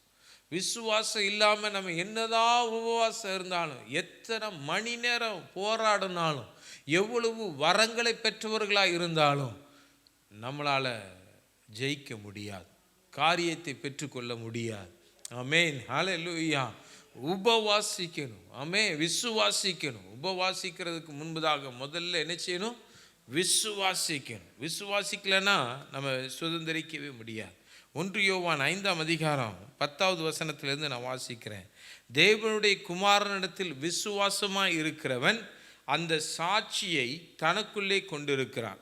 தேவனிடத்தில் குமாரனை விசுவாசிக்கிறவன் அந்த சாட்சியை தனக்குள்ளே கொண்டிருக்கிறான். தேவனை விசுவாசியாதவனோ தம்முடைய குமாரனை குறித்து கொடுத்த சாட்சியையும் என்ன செய்யாது இருக்கிறான்? விசுவாசியாதனால் அவரை பொய்யராக்குகிறான். தேவன் நமக்கு நித்திய ஜீவனை தந்திருக்கிறார். அந்த ஜீவன் அவருடைய குமாரனில் இருக்கிறது என்பதே அந்த சாட்சியம். ஆமென், ஹல்லேலூயா. ஆமென். அந்த தேவன் நமக்கு நித்திய ஜீவனை தந்திருக்கிறார். அந்த ஜீவன் யாரிடத்தில் இருக்குன்னா, அவர் தந்த அவருடைய குமாரனில் இருக்கிறதே என்பதே அந்த சாட்சியம். குமாரனை உடையவன் ஜீவனை உடையவன். தேவனுடைய குமாரன் இல்லாதவன் ஜீவன் இல்லாதவன். உங்களுக்கு நித்திய ஜீவன் உண்டென்று நீங்கள் அறியவும், தேவகுமாரனுடைய நாமத்தின் மேல் நீங்கள் விசுவாசமாய் இருக்கவும், தேவகுமாரனுடைய நாமத்தினால் விசுவாசமாய் இருக்கிற உங்களுக்கு இவைகளை எழுதுகிறேன். ஆமென். இப்போ 14வது வசனம் இப்போ சொல்லுது, நாம் எதையாகிலும் அவருடைய சித்தத்தின்படி கேட்டால் அவர் நமக்கு செவி கொடுப்பார் என்பதே அவரை பற்றி கொண்டிருக்கிற தைரியம். நாம் எதை கேட்டாலும் அவர் நமக்கு செவி கொடுக்கிறார் என்றும் நாம் அறிந்தோமானால் அவரிடத்தில் நாம் கேட்டவைகளை பெற்று கொண்டோம் என்றும் அறிந்திருக்கிறோம். ஆமாம், நாம் தேவனுடைய நாமத்தினால, பிதாவின் நாமத்தினால, குமாரன் நாமத்தினால நான் எவைகளை கேட்கிறேனோ அந்த காரியத்தை பெற்றுக்கொள்கிறேன் என்கிற விசுவாசம் நமக்குள்ளே இருக்கணும். ஆமென், ஹல்லேலூயா. கேளுங்கள் அப்பொழுது உங்களுக்கு கொடுக்கப்படுகிறோம். ஆமென், ஹல்லேலூயா. என்னுடைய நாமத்தினால நீங்கள் கேளுங்க, பிதா குமாரனில் மகிமைப்படும்படியாக அதை அவர் உங்களுக்கு என்ன செய்வார்? தந்தருளுவார். ஆமென், ஹல்லேலூயா. அப்போ என்னுடைய நாமத்தினால கேளுங்க. அவருடைய நாமத்தினால கேட்கும் பொழுது தேவன் எனக்கு தருவார் என்கிற விசுவாசம் ஒரு மனுஷனுக்குள்ள இருக்கணும். ஆமென், ஹல்லேலூயா. குமாரனுடைய இரத்தத்தினாலே குமாரன் எனக்கு கொடுக்கிற நித்திய ஜீவன் எனக்குள்ளே உண்டா இருக்கிறது. நான் உபவாசம் இருக்கும் பொழுது நான் சோர்ந்து போக மாட்டேன், நான் பலவீனம் அடைய மாட்டேன், நான் இடறி போக மாட்டேன், நான் உலகத்தை ஜெயிக்கிறவனாய் மாறுவேன் என்கிற விசுவாசத்தோடு உபவாசிப்போமானால் தேவன் நம்மை பலப்படுத்துவதற்கு அவர் உண்மை உள்ளவராய் அவர் இருக்கிறார். ஆமென், ஹல்லேலூயா. ஆமென். விசுவாசத்தோடு இந்த ஜெபத்தை நீங்க செய்து பாருங்க. ஆமென், ஹல்லேலூயா. விசுவாசம் இந்த ஜனங்களை, இந்த உலகத்தை ஜெயிக்கிற ஜெயம். ஆமென், ஹல்லேலூயா. விசுவாசம் உள்ளவனாயிரு. ஆண்டவர் ஒவ்வொரு நேரத்திலையும் அற்புதம் செய்யும் பொழுதும் ஆமென். அவர்களை பார்த்து சொன்ன காரியம், நீ விசுவாசம் உள்ளவனாயிரு, உனக்குள்ள இருக்கிற விசுவாசத்தின் நிமித்தம் இந்த காரியம் நடக்கட்டும். ஆமென். ஹல்லேலூயா. ஆமென். விசுவாசம் உள்ளவர்களாய் தேவனுடைய சமூகத்தில் நீங்களும் நானும் போய் உட்காருவோம், ஆனால் தேசத்தை கலக்குகிறவர்களாய் நாம் மாறுவோம். ஆமென். ஹல்லேலூயா. விசுவாசம் உள்ளவர்களாய் இந்த உபவாசத்தை நீங்களும் நானும் மேற்கொள்வோம், ஆனால் பெரிய காரியங்களை செய்கிறவராய் தேவன் மாற்றுவார். ஆமென். ஹல்லேலூயா. அதற்காகத்தான் இந்த உபவாசத்தின் நாட்கள். ஆமென். முதலாவது நாம் உபவாசிக்கிறவர்களாய் மாறணும். ஆமென். உபவாசிக்கிறவர்களாய் அல்ல, விசுவாசிக்கிறவர்களாய் நாம் மாறணும். ஆமென். விசுவாசம் உள்ளவர்களாய் நாம் உபவாசிக்கணும். அப்போ தேவன் பெரிய காரியத்தை செய்வார். ஆமென். ஹல்லேலூயா. ஆமென். இரண்டாவதாக மத்தேயு 18ஆம் அதிகாரம் 19வது வசனத்தை வாசிக்கும் பொழுது, ஆமென், அல்லாமலும் உங்களில் 2 பேர் தங்கள் வேண்டிக் கொள்ள போகிற எந்த காரியத்தை குறித்தாகிலும் பூமியிலே ஒருமனப்பட்டிருந்தால் பரலோகத்தில் இருக்கிற என் பிதாவினால் அது அவர்களுக்கு உண்டாகும் என்று உங்களுக்கு சொல்லுகிறேன். ஆமென். ஹல்லேலூயா. இந்த வார்த்தையை ஆண்டவராகிய இயேசு கிறிஸ்து ரொம்ப தெளிவாக இதை சொல்லுகிறார். ஆமென். ஹல்லேலூயா. அல்லாமலும் உங்களில் 2 பேர் தாங்கள் வேண்டிக் கொள்ள போகிற எந்த காரியத்தை குறித்தும் பூமியிலே ஒருமனப்பட்டு இருந்தார். ஆமென். அவர் அழகாக மென்ஷன் பண்ணுறாரு, பூமியில், பரலோகத்தில் இல்லை. பரலோகத்தில் ஒரு மனம் இல்லாமல் எவனும் பரலோகத்துக்குள்ளே போகவே முடியாது, அவருடைய ராஜ்யத்துக்குள்ளே போகவே முடியாது. அப்போது பூலோகத்தில் தான் நம்முடைய ஜெபம் கேட்கப்படணும். பரலோகத்தில் போய் நம்ம என்ன செய்ய போகிறதில்லை, ஜெபிக்க போகிறதில்லை, உபவாசிக்க போகிறதில்லை. ஆமென். அங்கே ஆண்டவரை நம்ம துதிக்க போகிறோம், ஜெபிக்க போகிறதில்லை. அங்கே நம்ம என்ன செய்ய போகிறோம், துதிக்க போகிறோம், அவரை ஆராதிக்க போகிறோம். ஆமென். ஹல்லேலூயா. அவரோடு கூட கல்யாண விருந்தில் நாம் பங்கு கொள்ள போகிறோம். ஆமென். ஹல்லேலூயா. அவரோடு கூட நாம் ஆளுகை செய்ய போகிறோம். ஆமென். ஆனால் பூமியில் தான் நம்ம ஜெபிக்கணும், பூமியில் தான் நம்ம மன்றாடணும், பூமியில் தான் நம்ம துக்கிக்கணும், பூமியில் தான் நம்ம ஜனங்களுக்காக பரிதபிக்கணும். ஆமென். ஹல்லேலூயா. அப்போது அந்த காரியத்துக்காக நீங்கள் ஜெபிக்கும் பொழுது நீங்கள் பூமியில் என்ன பண்ணப்பட்டிருக்கணும்னா ஒருமனப்பட்டு இருக்கணும். இன்றைக்கு இந்த செய்தியை இந்த சபை நடுவில் நான் சொல்லும் பொழுது, நாம் சபையாய் உபவாசம் இருக்க வேண்டும் என்று நான் சொல்லும் பொழுது, சபையில் நம்ம எல்லாரும் ஒருமனப்பட்டோம் என்றால் அந்த பலனை நாம் பெற்றுக்கொள்வோம். ஆமென். ஒருமனப்படலைன்னா அந்த பலனை பெற்றுக்கொள்ளவே முடியாது. ஆமென். வேதம் ரொம்ப திட்டவட்டமாய் தெளிவாய் சொல்லுகிறது. ஆமென். ஹல்லேலூயா. வெளியில் உலகத்தில் இருக்கிறவன், தேவனை அறியாதவன் ஒருமனப்பட்டு ஜெபிச்சா நான் பதில் கொடுப்பேன்னு ஆண்டவர் சொல்லலை. ஆமென். ஆமாம், தேவனுடைய சமூகத்தில் இருக்கிறவர்களை குறித்து சொல்லப்பட்ட வார்த்தை. ஆமென். ஹல்லேலூயா.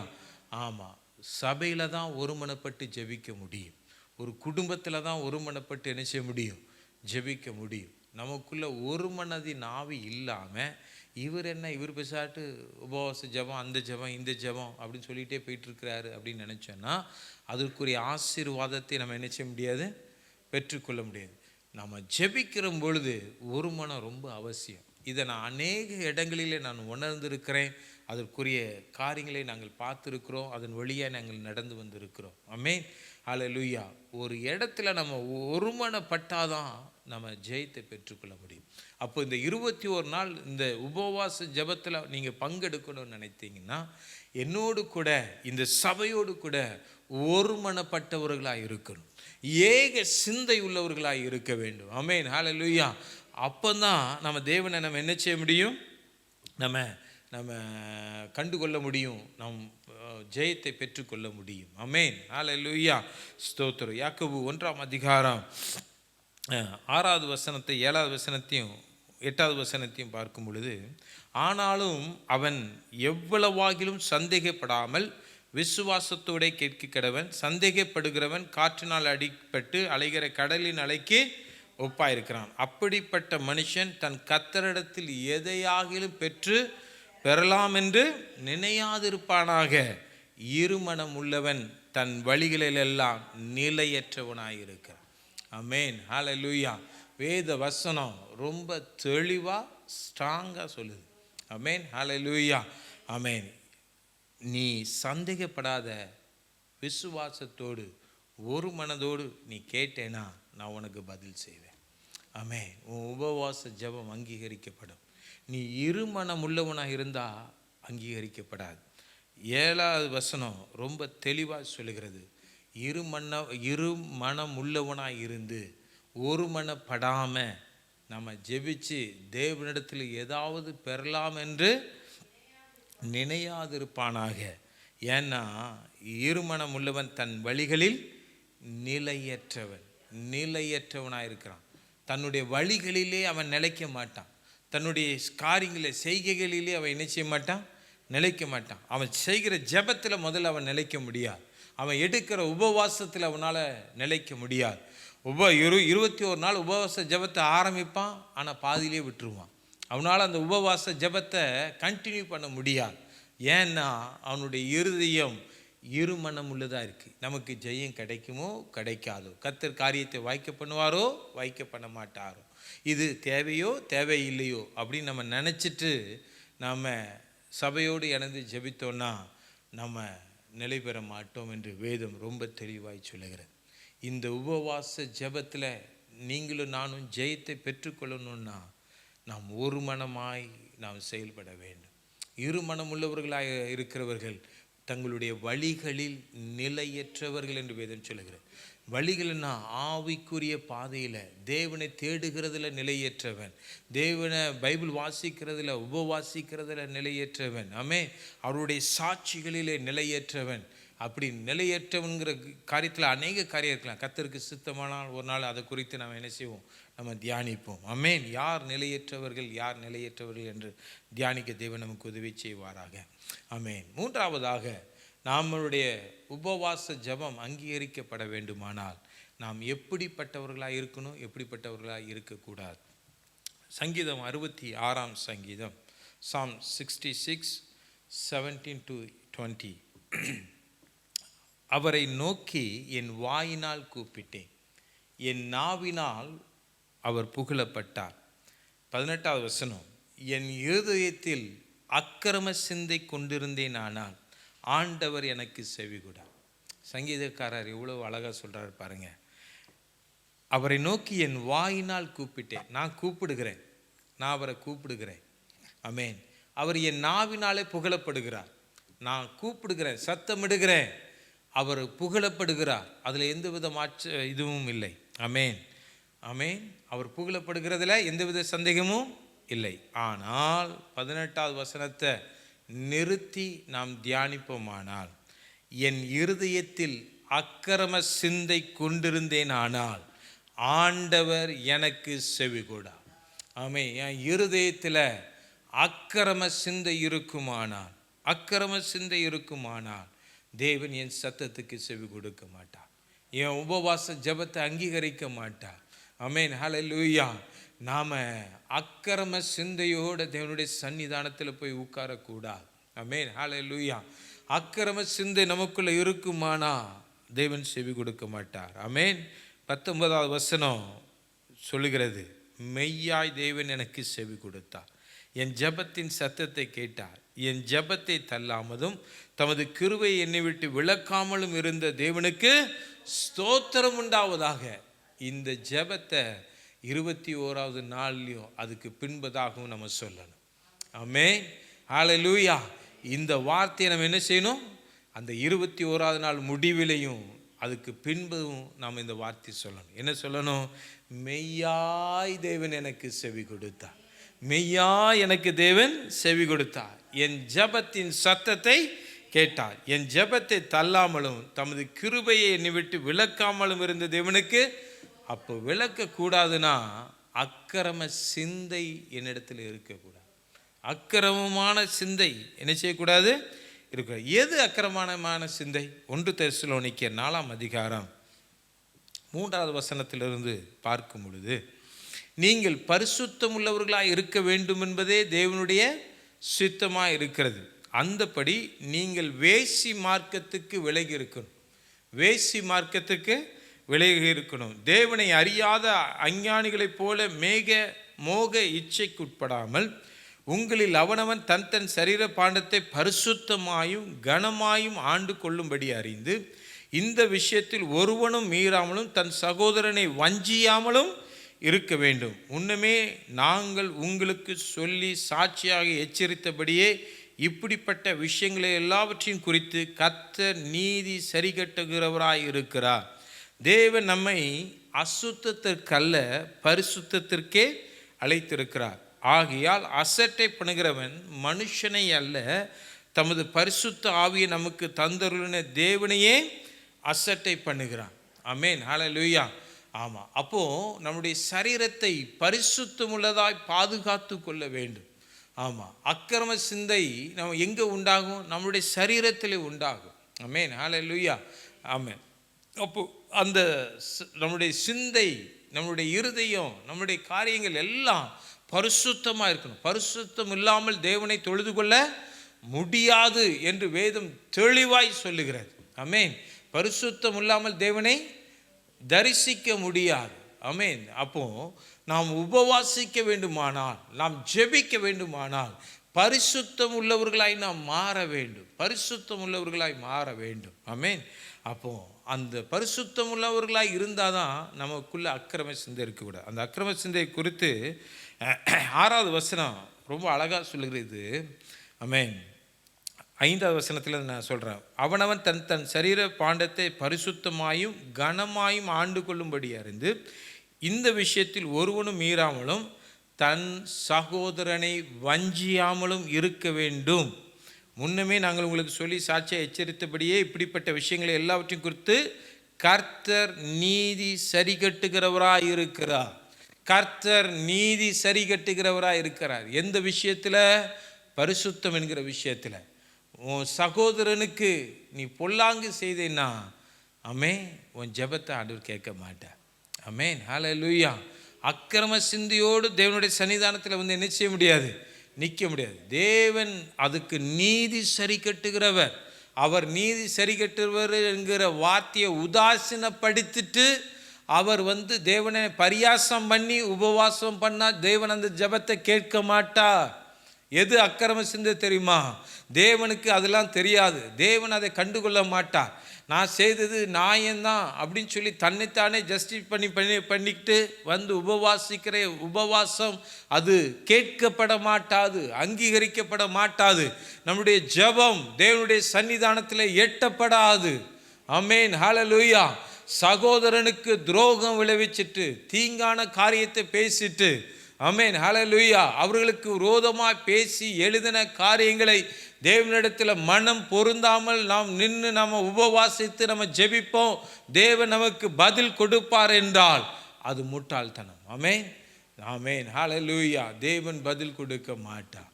ஆமென், ஹல்லேலூயா. தேவன் நம்மை அசுத்தத்திற்கல்ல பரிசுத்தத்திற்கே அழைத்திருக்கிறார். உபவாசம் இருக்கிறது அசுத்தத்திற்கல்ல பரிசுத்தமாகிறதற்கு. ஆமென், ஹல்லேலூயா, ஹல்லேலூயா. ஆகையால் அசட்டை பண்ணுகிறவன் மனுஷனை அல்ல, பரிசுத்த ஆவியை நமக்கு தந்தருளின தேவனையே அசட்டை பண்ணுகிறார். ஏன்னா அவர் இருதயத்திலேருந்து பேசிக்கிட்டே இருக்கிறார். பரிசுத்த ஆவியானவர். ஆமாம், அப்போ பரிசுத்த ஆவியானவரை அசட்டை பண்ணுகிறவன் பரிசுத்த ஆவியை தந்தவரை தேவனையும் அசட்டை பண்ணுகிறான். ஆமென், ஹல்லேலூயா, ஸ்தோத்திரம். ஆமென். அநேக நேரத்தில் தேவன் நமக்கு உணர்த்துவார். உணர்த்துகிறப்ப நம்ம என்ன செய்யணும்? திருந்தணும். திருந்தலை அப்படின்னா தேவன் நம்ம சத்தத்தை என்ன செய்ய மாட்டார்? செவி கொடுக்க மாட்டான். ஆமென். அப்படி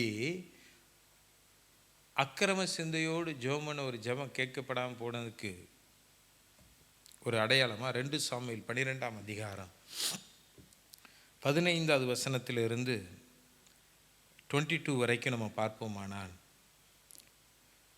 தாவீது உரியாவின் மனைவியை சேர்த்து கொள்ளுகிறான். அவன் அவளோடு சேர்ந்தது நிமித்தம் அவள் கர்ப்பவதியாகி ஒரு பிள்ளை பெறுகிறான். நாத்தான் தீர்க்கதரிசி வந்து தாவீதை என்ன சொல்லுகிறார்? கடிந்து கொள்ளுகிறார். அந்த சங்கதிக்கு பின்பதாக 15வது வசனத்தில் வாசிக்கிறோம். அப்பொழுது கர்த்தர் உரியாவின் மனைவி தாவீதுக்கு பெற்ற ஆண் பிள்ளையை அடித்தார். அது வியாதிப்பட்டு கேவலமாக இருந்தது. ஏன்? அவன் அக்கிரம சிந்தையோடு காரியங்களை நடப்பித்தான். தன் சகோதரனுக்கு விரோதமாய். அவன் எதிரி படையில் இருக்கிற காரவனுக்கு செய்யலை, தனக்காக, தன்னுடைய ஜீவனுக்காக, தன்னுடைய தேசத்துக்காக, தேவனுடைய பிள்ளைகளுக்காக யுத்தம் செய்த உரியாவை கொன்னுட்டு அவனுடைய மனைவியை என்ன செய்தான்? அவன் சேர்த்து கொண்டான். அப்பொழுது அந்த பிள்ளைகளுக்காக தேவனிடத்தில் பிரார்த்தனை பண்ணி உபவாசித்து உள்ளே போய் ரா முழுவதும் தரையில் கிடந்தான். யாருக்காக? அக்கிரம சிந்தையோடு செய்த காரியங்களுக்காக. ஆமாம், போய் உபவாசித்து ரா முழுவதும் எங்கே இருந்தானா? தரையிலே கிடந்தான். அவனை தரையிலிருந்து எழுந்திருக்க பண்ண அவன் வீட்டில் உள்ள மூப்பரானவர்கள் எழுந்து அவன் அண்டையில் வந்தாலும் அவன் மாட்டேன் என்று சொல்லி அவர்களோட அப்பம் சாப்பிடாமல் இருந்தான். 7ஆம் நாளில் பிள்ளை செத்து போயிற்று. பிள்ளை செத்து போயிற்று என்று தாவீதின் ஊழியக்காரர் அவனுக்கு ஐயப்பட்டார்கள். பிள்ளை உயிரோடு இருக்கையில் நாம் அவரோட பேசுகிற போது அவர் நம்முடைய சொல் கேட்கவில்லை. பிள்ளை செத்து போயிற்று என்று அவரோடே எப்படி சொல்லுவோம்? அதிகமாய் வியாகுலப்படுவார் என்று பேசிக்கொண்டார்கள். தாவீது தன் ஊழியக்காரர் ரகசியமாய் பேசிக்கொள்கிறதை கண்டு பிள்ளை செத்து போயிற்று என்று அறிந்து தன் ஊழியக்காரரை நோக்கி, பிள்ளை செத்து போயிற்றோ என்று கேட்டான். செத்து போயிற்று என்றார்கள். அப்பொழுது தாவீது தரையை விட்டு எழுந்து ஸ்நானம் பண்ணி எண்ணெய் பூசிக்கொண்டு தன் வஸ்திரங்களை மாற்றி கர்த்தருடைய ஆலயத்தில் பிரவேசித்து பணிந்து கொண்டு தன் வீட்டுக்கு வந்து போஜனம் கேட்டான். அவன் முன்னே அதை வைத்த போது புசித்தான். ஆமென், ஹல்லேலூயா, ஸ்தோத்திரம். அக்கிரம சிந்தையோடு நம்ம போய் யாருக்காக பரிதாபப்பட்டாலும் தேவன் அந்த ஜெபத்தை கேட்க மாட்டார். ஆமென், ஹல்லேலூயா. அக்கிரம சிந்தை காரியத்தை நடப்பித்துட்டு ஆண்டவர்கிட்ட வந்து மன்னிப்பு கேட்டு உருண்டு பரண்டு நம்ம சாதிச்சிடலாம், ஆண்டவரை ஐஸ் வச்சிடலாம், ஏமாத்திடலாம் நினச்சா அது நடக்காது. ஆமென், ஹல்லேலூயா. தேவன் தன்னை பரியாசம் பண்ண ஓட்டார். ஹல்லேலூயா. தேவன் தன்னை பரியாசம் பண்ண ஓட்டார். இந்த உபவாச நாட்களுக்கு முன்பதாக ஒரு விசை நம்மளை நாமே நிதானித்து பார்க்கணும். ஒரு விசை நம்மளை சுத்திகரிக்கணும். ஹல்லேலூயா. நாம் எடுக்கிற உபவாசம், நாம் ஜெபிக்கிற ஜெபமானது பயனுள்ளதாய் மாற வேண்டும். இல்லாவிட்டால் வெறும் பட்னியாக இருந்து சும்மா கத்திக்கிட்டு இருக்கிறவங்கள தான் நானும் மாறுவோம். ஆமென், ஹல்லேலூயா. நம்முடைய உபவாசம் எப்படி இருக்குன்னா அக்கிரம சிந்தை இல்லாமல் இருக்கணும். ஆமென். நம்முடைய சிந்தை பரிசுத்தமுள்ளதாக இருக்கணும். சகோதரனுக்கு துரோகம் செய்யாததாக இருக்கணும். ஆமென், ஹல்லேலூயா. அப்படிப்பட்ட காரியங்களை விளக்கிட்டு நம்ம உபவாசித்தால் தேவன் நம்முடைய உபவாசத்தை அங்கீகரிப்பார். ஆமென். அடுத்ததாக ஆமென், யாக்கோபு 4ஆம் அதிகாரம் 3வது வசனம் 4வது வசனத்தை வாசிக்கும் பொழுது, நீங்கள் விண்ணப்பம் பண்ணியும் உங்கள் இச்சைகளை நிறைவேற்றும்படி செலவழிக்க வேண்டும் என்று தகாத விதமாய் விண்ணப்பம் பண்ணுகிறபடியினால் பெற்றுக்கொள்ளாமல் இருக்கிறீர்கள். ஆமென். விபச்சாரிகளே, உலக சிநேகம் தேவனுக்கு விரோதமான பகை என்று அறியீர்களா? ஆகையால் உலகத்துக்கு சிநேகிதனாய் இருக்க விரும்புகிறவன் தேவனுக்கு பகைங்கனாய் இருக்கிறான். இந்த வசனம் ரொம்ப தெளிவாய் சொல்லுகிறது. ஆமென். ஒன்று நீ உலகத்துக்கு சிநேகிதனாக இருக்கணும், இல்லை தேவனுக்கு சிநேகிதனாக இருக்கணும். உன் கண்கள் இச்சிக்கிறது, உன் இருதயத்தின் விருப்பத்தின்படிலாம் நடந்துட்டு நான் கர்த்தருக்கு உபவாசம் இருப்பேன், என் ஜெபத்தை கர்த்தர் கேட்பார் நினச்சா அது பைத்தியக்காரத்தனம். ஆமென், ஹல்லேலூயா. ஆமென். நீங்கள் விண்ணப்பம் பண்ணியும் உங்கள் இச்சைகளை நிறைவேற்றும்படி செலவழிக்க வேண்டும் என்று தகாத விதமாய் விண்ணப்பம் பண்ணுகிறபடியினால் பெற்றுக்கொள்ளாமல் இருக்கிறீர்கள்.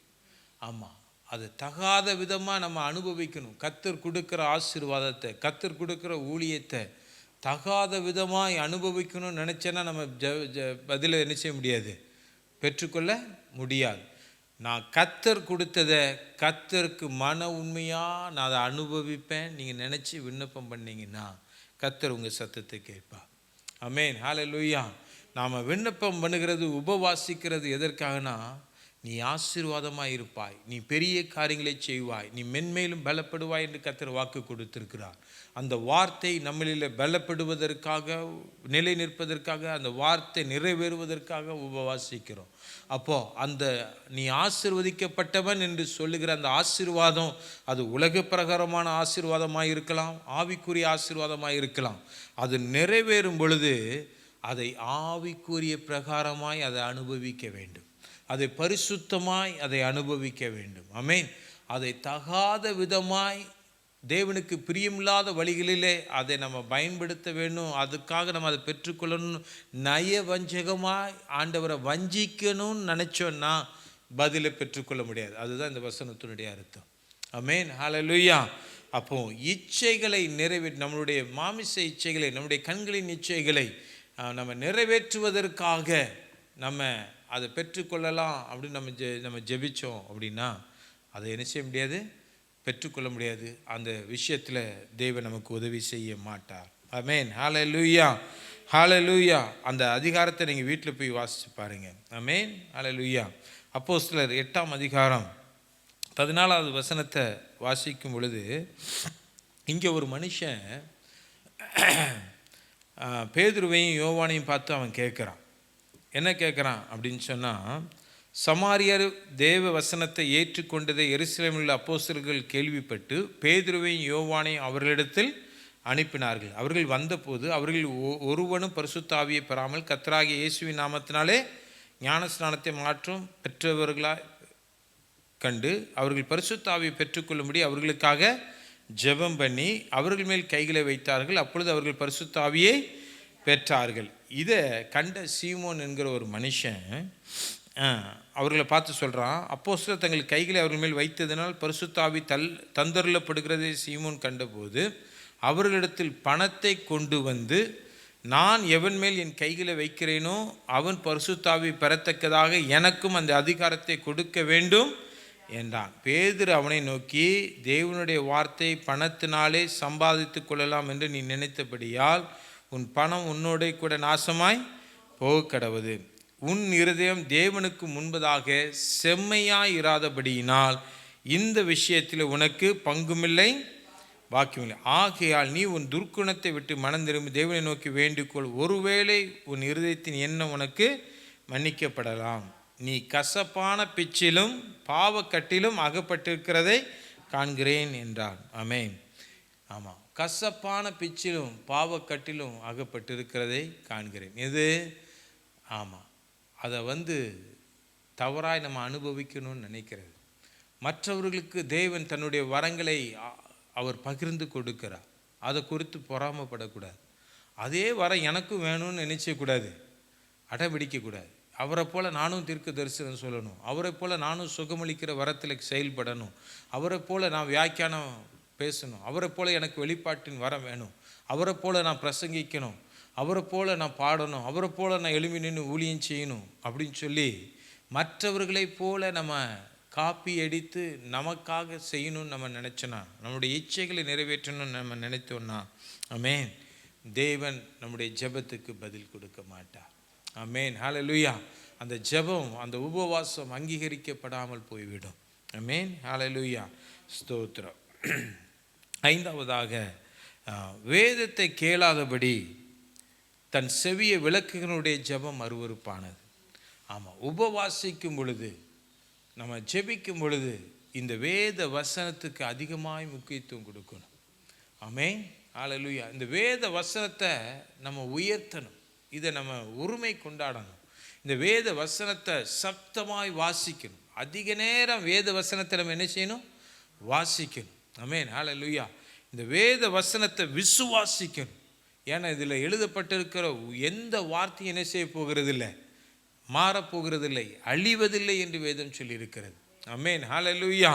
அப்போ இந்த வேத வசனத்தை நம்ம விசுவாசிக்கணும். நீதிமொழிகள் 28:9 நம்ம வாசித்ததின்படி, வேதத்தை கேளாதபடி தன் செவியை விளக்குகிறவனுடைய ஜெபம் அருவருக்கப்பட்டது. ஆமென். ஹல்லேலூயா. கர்த்தர் இந்த வேதத்தின் மூலியமா என்ன பேசுகிறார் அப்படிங்கிற ஒரு வாஞ்சை இருக்கணும். ஆமென். ஹல்லேலூயா. அவர் நம்ம ஜெபிக்கும் பொழுது, உபவாசிக்கும் பொழுது அவர் ஒருவேளை மெல்லிய சத்தத்தோடு நம்மளோடு பேசலாம். இல்லைனா இந்த வேதத்தை வாசிக்கும் பொழுது இந்த வார்த்தையின் மூலமாய் நம்மளோடு கூட அவர் என்ன செய்யலாம், இடைப்படலாம். இல்லை சொப்பனத்தின் மூலமாய் வெளிப்படலாம். தீர்க்க தரிசனம் மூலமாய், தரிசனம் மூலமாய் நமக்கு காரியங்களை வெளிப்படுத்தலாம். ஆமென். ஆனாலும் வேத வசனத்துக்கு நம்ம என்ன செய்யணும், முக்கியத்துவம் கொடுக்கணும். வேத வசனத்தை நம்ம உயர்த்தும் பொழுது, அதற்கு உரிய பங்கை நம்ம கொடுக்கும் பொழுது நம்ம ஜெபத்தை தேவன் அங்கீகரிப்பார். அந்த வேத வசனத்தில் சொல்லப்பட்ட வார்த்தைகளை வைத்து நம்ம ஜெபிக்கணும். தேவன் கொடுத்த வாக்கு தத்தங்களை சொல்லி நம்ம ஜெபிக்கும் பொழுது தேவன் என்ன செய்வார், வேத வசனத்தை புறக்கணிச்சிட்டு வேதமே வாசிக்காமல் வேதத்துக்கு முக்கியத்துவம் கொடுக்காம உபவாசம் இருந்தோன்னா அந்த உபவாசம் வீண். ஆமென். ஆமாம், உபவாச நாட்களில் எவ்வளவுக்கு எவ்வளோ வேத வசனத்தை வாசிக்க முடியுமோ அப்பெல்லாம் என்ன செய்யணும், சும்மா ஏதோ வாசிக்கணும், இந்த உபவாசம் இருந்துட்டோம் அதனால் வாசிக்கணுமே அப்படிங்கிறதுக்காக ஒரு அதிகாரம் 2 அதிகாரம் காலையிலையும் சாயங்காலம் என்ன செய்யக்கூடாது, வாசிக்கக்கூடாது. நேரம் கிடைக்கிறப்பெல்லாம் வேத வசனத்தை என்ன செய்யணும், வாசிக்கணும். நம்ம ட்ராவல் பண்ணுறப்பெல்லாம் வேத வசனத்தில் இப்போ ஆடியோ பைபிள் இருக்குது, போட்டு விட்டுட்டு கேட்டுக்கிட்டே என்ன செய்யணும், போகணும். நான் அதுதான் இந்த காரியத்தை தியானிக்கும் பொழுது நான் தீர்மானம் பண்ணினேன். ஆமென். மற்ற நேரம்லாம் யூடியூப்பு பாட்டு அது இதுன்னு நம்ம கேட்குறோம். அந்த உபவாச நாட்கள் நம்முடைய செவிகள் வேத வசனத்தினால நிரப்பப்படணும். நம்முடைய இருதயம் வேத வசனத்தினால தியானிக்கப்படணும். ஆமென். ஹல்லேலூயா. அதை தியானிக்க நம்முடைய உபவாச ஜெபம் அங்கீகரிக்கப்பட்டதாய் மாறும். நம்முடைய ஜெபம் பயனுள்ளதாய் அது மாறும். ஆமென். ஹல்லேலூயா. ஸ்தோத்திரம். ஆமென். வேத வசனத்தை நம்ம நேசிக்கணும். நேரம் ஆனதுனால நான் இன்னும் 2 பாயிண்ட் மட்டும் நான் சொல்லி நான் முடிக்கிறேன். ஆமென். மார்க்கு 11ஆம் அதிகாரம் 25, 26 இது வாசிக்கும் பொழுது முக்கியமான காரியம். ஆமென். ஹல்லேலூயா. நீங்கள் நின்று ஜெபம் பண்ணும்போது ஒருவன் பேரில் உங்களுக்கு யாதொரு குறை உண்டாயிருக்குமானால் பரலோகத்தில் இருக்கிற உங்கள் பிதா உங்கள் தப்பிதங்களை உங்களுக்கு மன்னிக்கும்படி அந்த குறையை அவனுக்கு மன்னியுங்கள். நீங்கள் மன்னியாதிருப்பீர்களானால் பரலோகத்தில் இருக்கிற உங்கள் பிதாவும் உங்கள் தப்பிதங்களை மன்னியாதிருப்பார் என்றார். 2 கொரிந்தியர் 2ஆம் அதிகாரம் 10வது வசனம் 11வது வசனம் வாசிக்கிறேன். எவனுக்கு நீங்கள் மன்னிக்கிறீர்களோ அவனுக்கு நானும் மன்னிக்கிறேன். மேலும் எதை நான் மன்னித்திருக்கிறேனோ அதை உங்கள் நிமித்தம் கிறிஸ்துவனுடைய சன்னிதானத்திலே மன்னித்திருக்கிறேன். சாத்தானாலே நாம் மோசம் போகாதபடிக்கு அப்படி செய்தேன். அவனுடைய தந்திரங்கள் நமக்கு தெரியாதவைகள் அல்லவே. ஆமென். நாம் மன்னிக்கிறவர்களாக இருக்கணும். யார் மேலும் கசப்போட நம்ம உபவாசம் இருக்கக்கூடாது. யாரையும் மன்னிக்காமல் நம்ம உபவாசம் இருக்கக்கூடாது. நம்ம ஜெபிக்கக்கூடாது. ஆமென். ஆமாம், கசப்போடு மற்றவர்கள் மேலே இருக்கிற வெறுப்போடு நம்ம ஜெபத்துக்கு நம்ம போனோன்னா உபவாசம் இருந்தோன்னா அந்த உபவாசம் வீணாக இருக்கும். ஆமென். நம்ம எல்லாரையும் மன்னிக்கணும் தேவனுடைய சன்னிதானத்தில். ஆமென். ஹல்லேலூயா.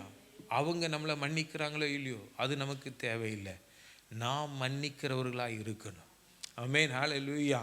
நாம் மன்னிக்கப்பட வேண்டுமானால் நாம் அவர்களை மன்னிக்கிறவர்களாக இருக்கணும்.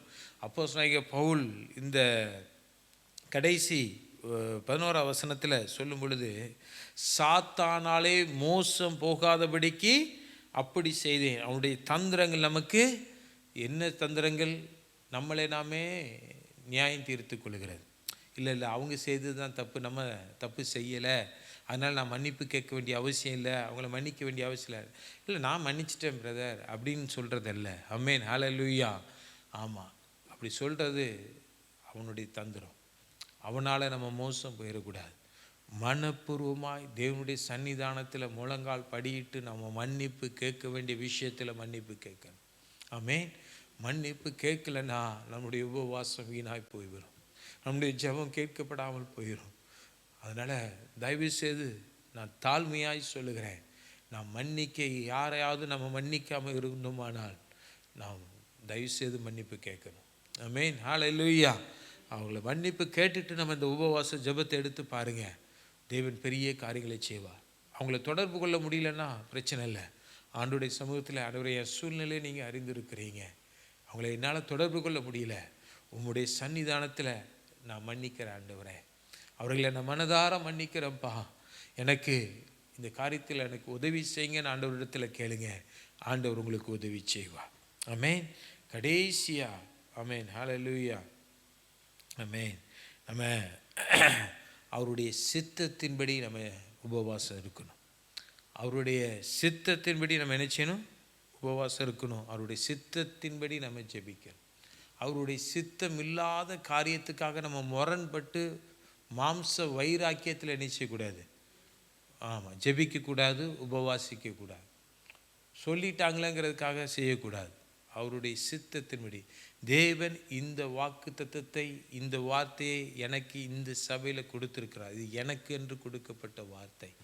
இதை நிதானித்து அறிந்து தேவனுடைய சித்தத்துக்கு கீழ்ப்படிந்து இந்த உபவாசத்தை மேற்கொள்ளணும். ஆமென். 1 யோவான் 5:14 சொல்லுகிறது, நாம் எதையாகிலும் அவருடைய சித்தத்தின்படி கேட்டால் அவர் நமக்கு செவி கொடுக்கிறார் என்பதே அவரை பற்றி நாம் கொண்டிருக்கிற தைரியம். ஆமென். அவருடைய சித்தத்தின்படி நாம் செய்கிறோம். ஆனால் இந்த வேத வசனம் தேவனுடைய ஆலயத்தில் தேவனால் எனக்கு கொடுக்கப்பட்டது என்கிற நிச்சயம், அந்த சித்தத்தை அறிந்து கொள்ளுகிற தெளிவு, அந்த ஆவியுடைய பகுத்தறிவு நிச்சயம் நமக்குள்ளே இருக்கணும். அந்த சித்தத்துக்கு நம்மளை ஒப்பு கொடுக்கணும். ஒப்பு கொடுத்து நாம் ஜெபிக்கும் பொழுது தேவன் நமக்கு நம்முடைய சத்தத்துக்கு என்ன செய்வார்? அவர் செவி கொடுப்பார். ஆமென். எந்த ஒரு காரியம் செய்தாலும் அவருடைய சித்தத்தின்படி செய்யணும். ஆண்டவராகிய இயேசுவே பிதாவினுடைய சித்தத்தை செய்தார். அவர் கெத்செமனே தோட்டத்தில் போய் ஜெபிக்கும் பொழுது, பிதாவே உம்முடைய சித்தத்தின்படி ஆக கடவுள், ஆகிலும் என்னுடைய சித்தத்தின்படி அல்ல, உம்முடைய சித்தத்தின்படி ஆக கடவுள். தேவ சித்தம் நிறைவேறுவதற்காக நம்ம ஜெபிக்கணும். நம்மளுடைய விருப்பங்கள் நிறைவேறுவதற்காக நம்ம என்ன செய்யக்கூடாது? ஜெபிக்கக்கூடாது. ஆமென், ஹல்லேலூயா, ஸ்தோத்திரம். ஆமென். தேவ சித்தம் நிறைவேறுகிறதற்காக நம்ம ஜெபிக்கணும். அதற்கு பரிசுத்த ஆவியானவருடைய துணை வேணும். நம்ம மாம்சத்தில் நம்ம ஜெபிச்சோன்னா நம்மளுடைய சித்தம் தான் என்ன செய்யும்? நிறைவேறும். விசேஷமாக இந்த உபவாச நாட்களிலே, இந்த ஜெப நேரங்களிலே ஆமென், நாம் பரிசுத்த ஆவியானவருடைய துணையோடு நம்ம ஜெபிக்கணும். ரோமர் 8:26-27 நம்ம பார்க்கும் பொழுது, அந்தபடியே ஆவியானவரும் நமது பலவீனங்களில் நமக்கு உதவி செய்கிறார். நாம் ஏற்றபடி வேண்டிக் கொள்ள வேண்டியது என்னதென்று அறியாமல் இருக்கிறபடியா ஆவியானவர் தாமே வாக்கு கடங்காத பெருமூச்சுகளோடு நமக்கு வேண்டுதல் செய்கிறார். ஆவியானவர் தேவனுடைய சித்தத்தின்படியே பரிசுத்தவான்களுக்காக வேண்டுதல் செய்கிறபடியால் இருதயங்களை ஆராய்ந்து பார்க்கிறவர் ஆவியின் சிந்தை இன்னதென்று அறிவார். ஆமென், ஹல்லேலூயா. தேவ சித்தத்தை அறிந்து நம்ம ஜெபிக்கணும். ஆவியானவருடைய துணையோடு நம்ம ஜெபிக்கணும். அப்போ தேவ சித்தம் என்ன? அழிந்து போகிற இந்த ஆத்துமாக்களுக்கு தான் உபவாசமே. நம்மளுடைய ஜெபமே அழிந்து போகிற ஆத்துமாக்களுக்காக, பெருகி இருக்கிற பாவத்துக்காக, கடல் போல இருக்கிற பாவத்துக்காக, அதில் அழிந்து போகிற வாலிபர்களுக்காக, குடும்பங்களுக்காக. ஆமென். அப்போ தேவ சித்தத்தை அறிந்து இந்த உபவாசத்தை, இந்த ஜெபத்தை நாம் எடுக்கும் பொழுது நாம் ஜெயம் பெற்றவர்களாய், இதற்குரிய பலனை காண்கிறவர்களாய் நாம் மாறுவோம். ஆமென், ஹல்லேலூயா, ஹல்லேலூயா, ஸ்தோத்திரம். நேரமானதுபடியா மிக மீதியான காரியத்தை நம்ம அடுத்த வாரம் நாம் தியானிக்கலாம். நம்ம எல்லாரும் எழும்பி நிற்போம். ஆமென். ஆண்டவரே, எங்களுக்கு உபவாசிக்க, ஜெபிக்க எங்களுக்கு பலன் தாங்க ஆண்டவரே. இந்த 14ஆம் தேதியிலிருந்து ஆண்டவரே எமக்கு ஸ்தோத்திர ராஜா, ஏப்ரல் 3ஆம் தேதி வரைக்கும் நாங்கள் உபவாசம் இருக்க போகிறோம் ஆண்டவரே. இது வெறும் 21 நாள் தான், 21 நாள் தான். ஆமென், ஹல்லேலூயா. எங்களால் முடிந்த வரைக்கும் இந்த உபவாசம் இருக்க எங்களுக்கு உதவி செய்யுங்க. ஆமென். இந்த உபவாசம் இருக்க என்னை பலப்படுத்துங்கன்னு சொல்லுங்க. வாய்களை திறந்து, ஆண்டவரே இந்த உபவாசம் இருக்கிறதுக்கு என்னை பலப்படுத்துங்க ஆண்டவரே. என் சரீரத்தினால, என் சரீர முயற்சியினால நான் உபவாசம் இருக்கக்கூடாது. ஆமென். எனக்குள்ள இருக்கிற ஆவியினுடைய ஏவுதலினாலே, உடைய வார்த்தையினுடைய கீழ்ப்படிதலினாலே நான் உபவாசம் இருக்க எங்களுக்கு உதவி செய்யுங்க. இந்த வார்த்தை ஏதோ ஒரு இதாய் வரவில்லை ஆண்டவரே. எல்லா சபைகளிலும், எல்லா காலங்களிலும், எல்லா இடத்திலும் உபவாசம் இருக்கிறது போல நாங்கள் உபவாசம் இருக்கக்கூடாது. தேவ சித்தத்தை அறிந்து நாங்கள் உபவாசம் இருக்கணும். ஆமென். இந்த உபவாசம் இது உங்களால் உண்டானது என்று நாங்கள் அறிந்து நாங்கள் உபவாசம் இருக்கணும் ராஜா. இதை நீர் எங்களுக்கு உதவி செய்வீராக, நீர் எங்களுக்கு உதவி செய்வீராக. உபவாசம் இருக்க நீர் எங்களை பலப்படுத்துவீராக. பரிசுத்த ஆவியினால நீங்கள் எங்களை நிரப்புவீராக. ஆண்டவரே உமக்கு ஸ்தோத்திரம். நாங்கள் தியானித்தோம் ஆண்டவரே, நாங்கள் ஜெபிக்கணும்னா, எங்கள் ஜெபம் கேட்கப்படணும்னா, எங்கள் உபவாச ஜெபம் அங்கீகரிக்கப்படணும்னா ஆண்டவரே எப்படிப்பட்டவர்களாக நாங்கள் இருக்கக்கூடாது என்று நாங்கள் பார்த்தோம். எப்படிப்பட்டவர்களாக இருக்க வேண்டும் என்பதையும் நாங்கள் பார்க்க நீங்கள் எங்களுக்கு உதவி செய்தீங்க ஆண்டவரே. விசுவாசமுள்ள ஜெபம் பிணியாளியை ரட்சிக்கும் என்று வேதவசனத்தின்படி ஆண்டவரே நாங்கள் விசுவாசம் உள்ளவர்களாய் நாங்கள் ஜெபத்தில் ஜெபிக்க ஆண்டவரே, விசுவாசம் உள்ளவர்களாய் நாங்கள் எவைகளை கேட்கிறோமோ அவைகளை பெற்றுக்கொள்ள என் தேவனீர் எங்களுக்கு உதவி செய்வீராக. எங்களுக்கு ஒரு விசுவாசத்தின் ஆண்டவரே வைராக்கியத்தை ஆண்டவரே எங்களுக்கு தாங்கப்பா. விசுவாசம் ஆண்டவரே அது மனிதனால் உண்டாகாது, நீங்க எங்களுக்கு அது கொடுத்த ஈவு ஆண்டவரே. அது பரிசுத்த ஆவியானவரால் உண்டான ஈவு ராஜா. ஆண்டவரே அந்த விசுவாசத்தை எங்களால் நாங்கள் அதை உருவாக்கி கொள்ள முடியாது. அந்த பரிசுத்த ஆவியானவரை கொண்டு நாங்கள் ஆண்டவரே அந்த விசுவாசிக்க எங்களுக்கு பலன் நீர் செய்யும்படியாய் செபிக்கிறோம். ஏன்னா மனுஷனுடைய விசுவாசம் ஒளிந்து போயிடும் ஆண்டவரே, மனுஷனுடைய நம்பிக்கை ஒளிந்து போயிடும் ராஜா. ஆனால் நாங்கள் இந்த உபவாச ஜெபத்தில் ஜெபிக்கிறதற்கு எங்களுடைய மாம்ச பிரகாரமான விசுவாசம் அல்ல ஆண்டவரே, ஆவிக்குரிய பிரகாரமான ஆண்டவரே விசுவாசம் எங்களுக்கு வேணும் ராஜா. ஆண்டவரே அந்த ஆவிக்குரிய விசுவாசத்தை எங்கள் இருதயத்தில் நீங்கள் ஊற்றுவீராக.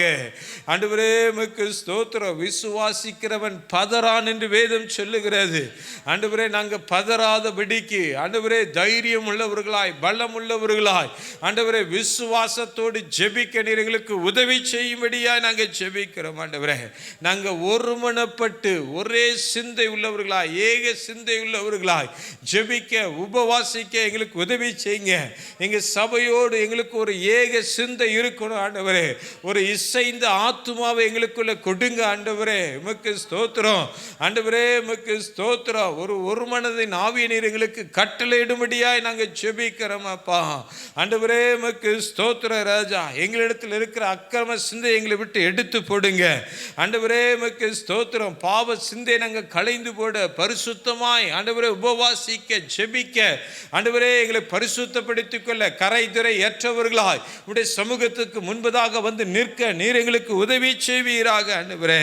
அப்பா வேத வசனத்துக்கு கீழ்ப்படுகிறவர்களாய் தியானிக்கிறவர்களாய் ஏற்றுக்கொள்கிறவர்களாய் விசுவாசிக்கிறவர்களாய் ஆண்டவரே அதை ஆண்டவரே நாங்கள் கனப்படுத்த நீர் எங்களுக்கு உதவி செய்வீராக ஆண்டவரே.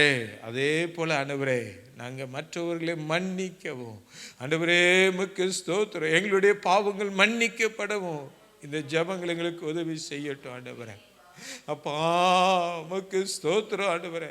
நாங்கள் உங்களுக்கு முன்பதாக குற்றமற்றவர்களாய் நிற்க எங்களுக்கு உதவி செய்யுங்க.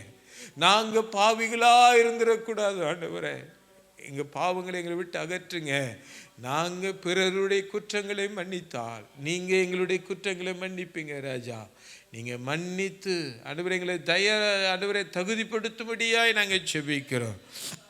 பிதாவின் சித்தம் அறிந்து நாங்கள் செபிக்க நீர் எங்களுக்கு உதவி செய்யுங்க ஆண்டவரே. உமக்கு ஸ்தோத்திரம். எதற்காக நாங்கள் ஜெபிக்கணும் ஆண்டவரே, எதற்காக நாங்கள் உபவாசிக்கணும் ஆண்டவரை, எப்படி நாங்கள் ஜெபிக்கணும், என்னெல்லாம் சொல்லி ஜெபிக்கணும், எங்களுக்கு வார்த்தைகளை நீங்கள் தாங்கப்பா ஆண்டவரே. உங்கள் சித்தம் எங்களில் நிறைவேறணும் ராஜா. உங்களுடைய சித்தம் எங்கள் வாழ்க்கையில் நிறைவேறணும் ஆண்டவரே. அதற்கு உதவி செய்வீராக. எங்களை பலப்படுத்துகிற தயவுக்காக நன்றி செலுத்துகிறேன். இந்த உபவாசத்துக்கென்று இந்த வார்த்தைக்கு கீழ்ப்படிந்து தங்களை அர்ப்பணித்திருக்கிற ஒவ்வொருவரையும் என் தகப்பனுடைய கரத்தில் ஒப்பு கொடுக்கிறேன்.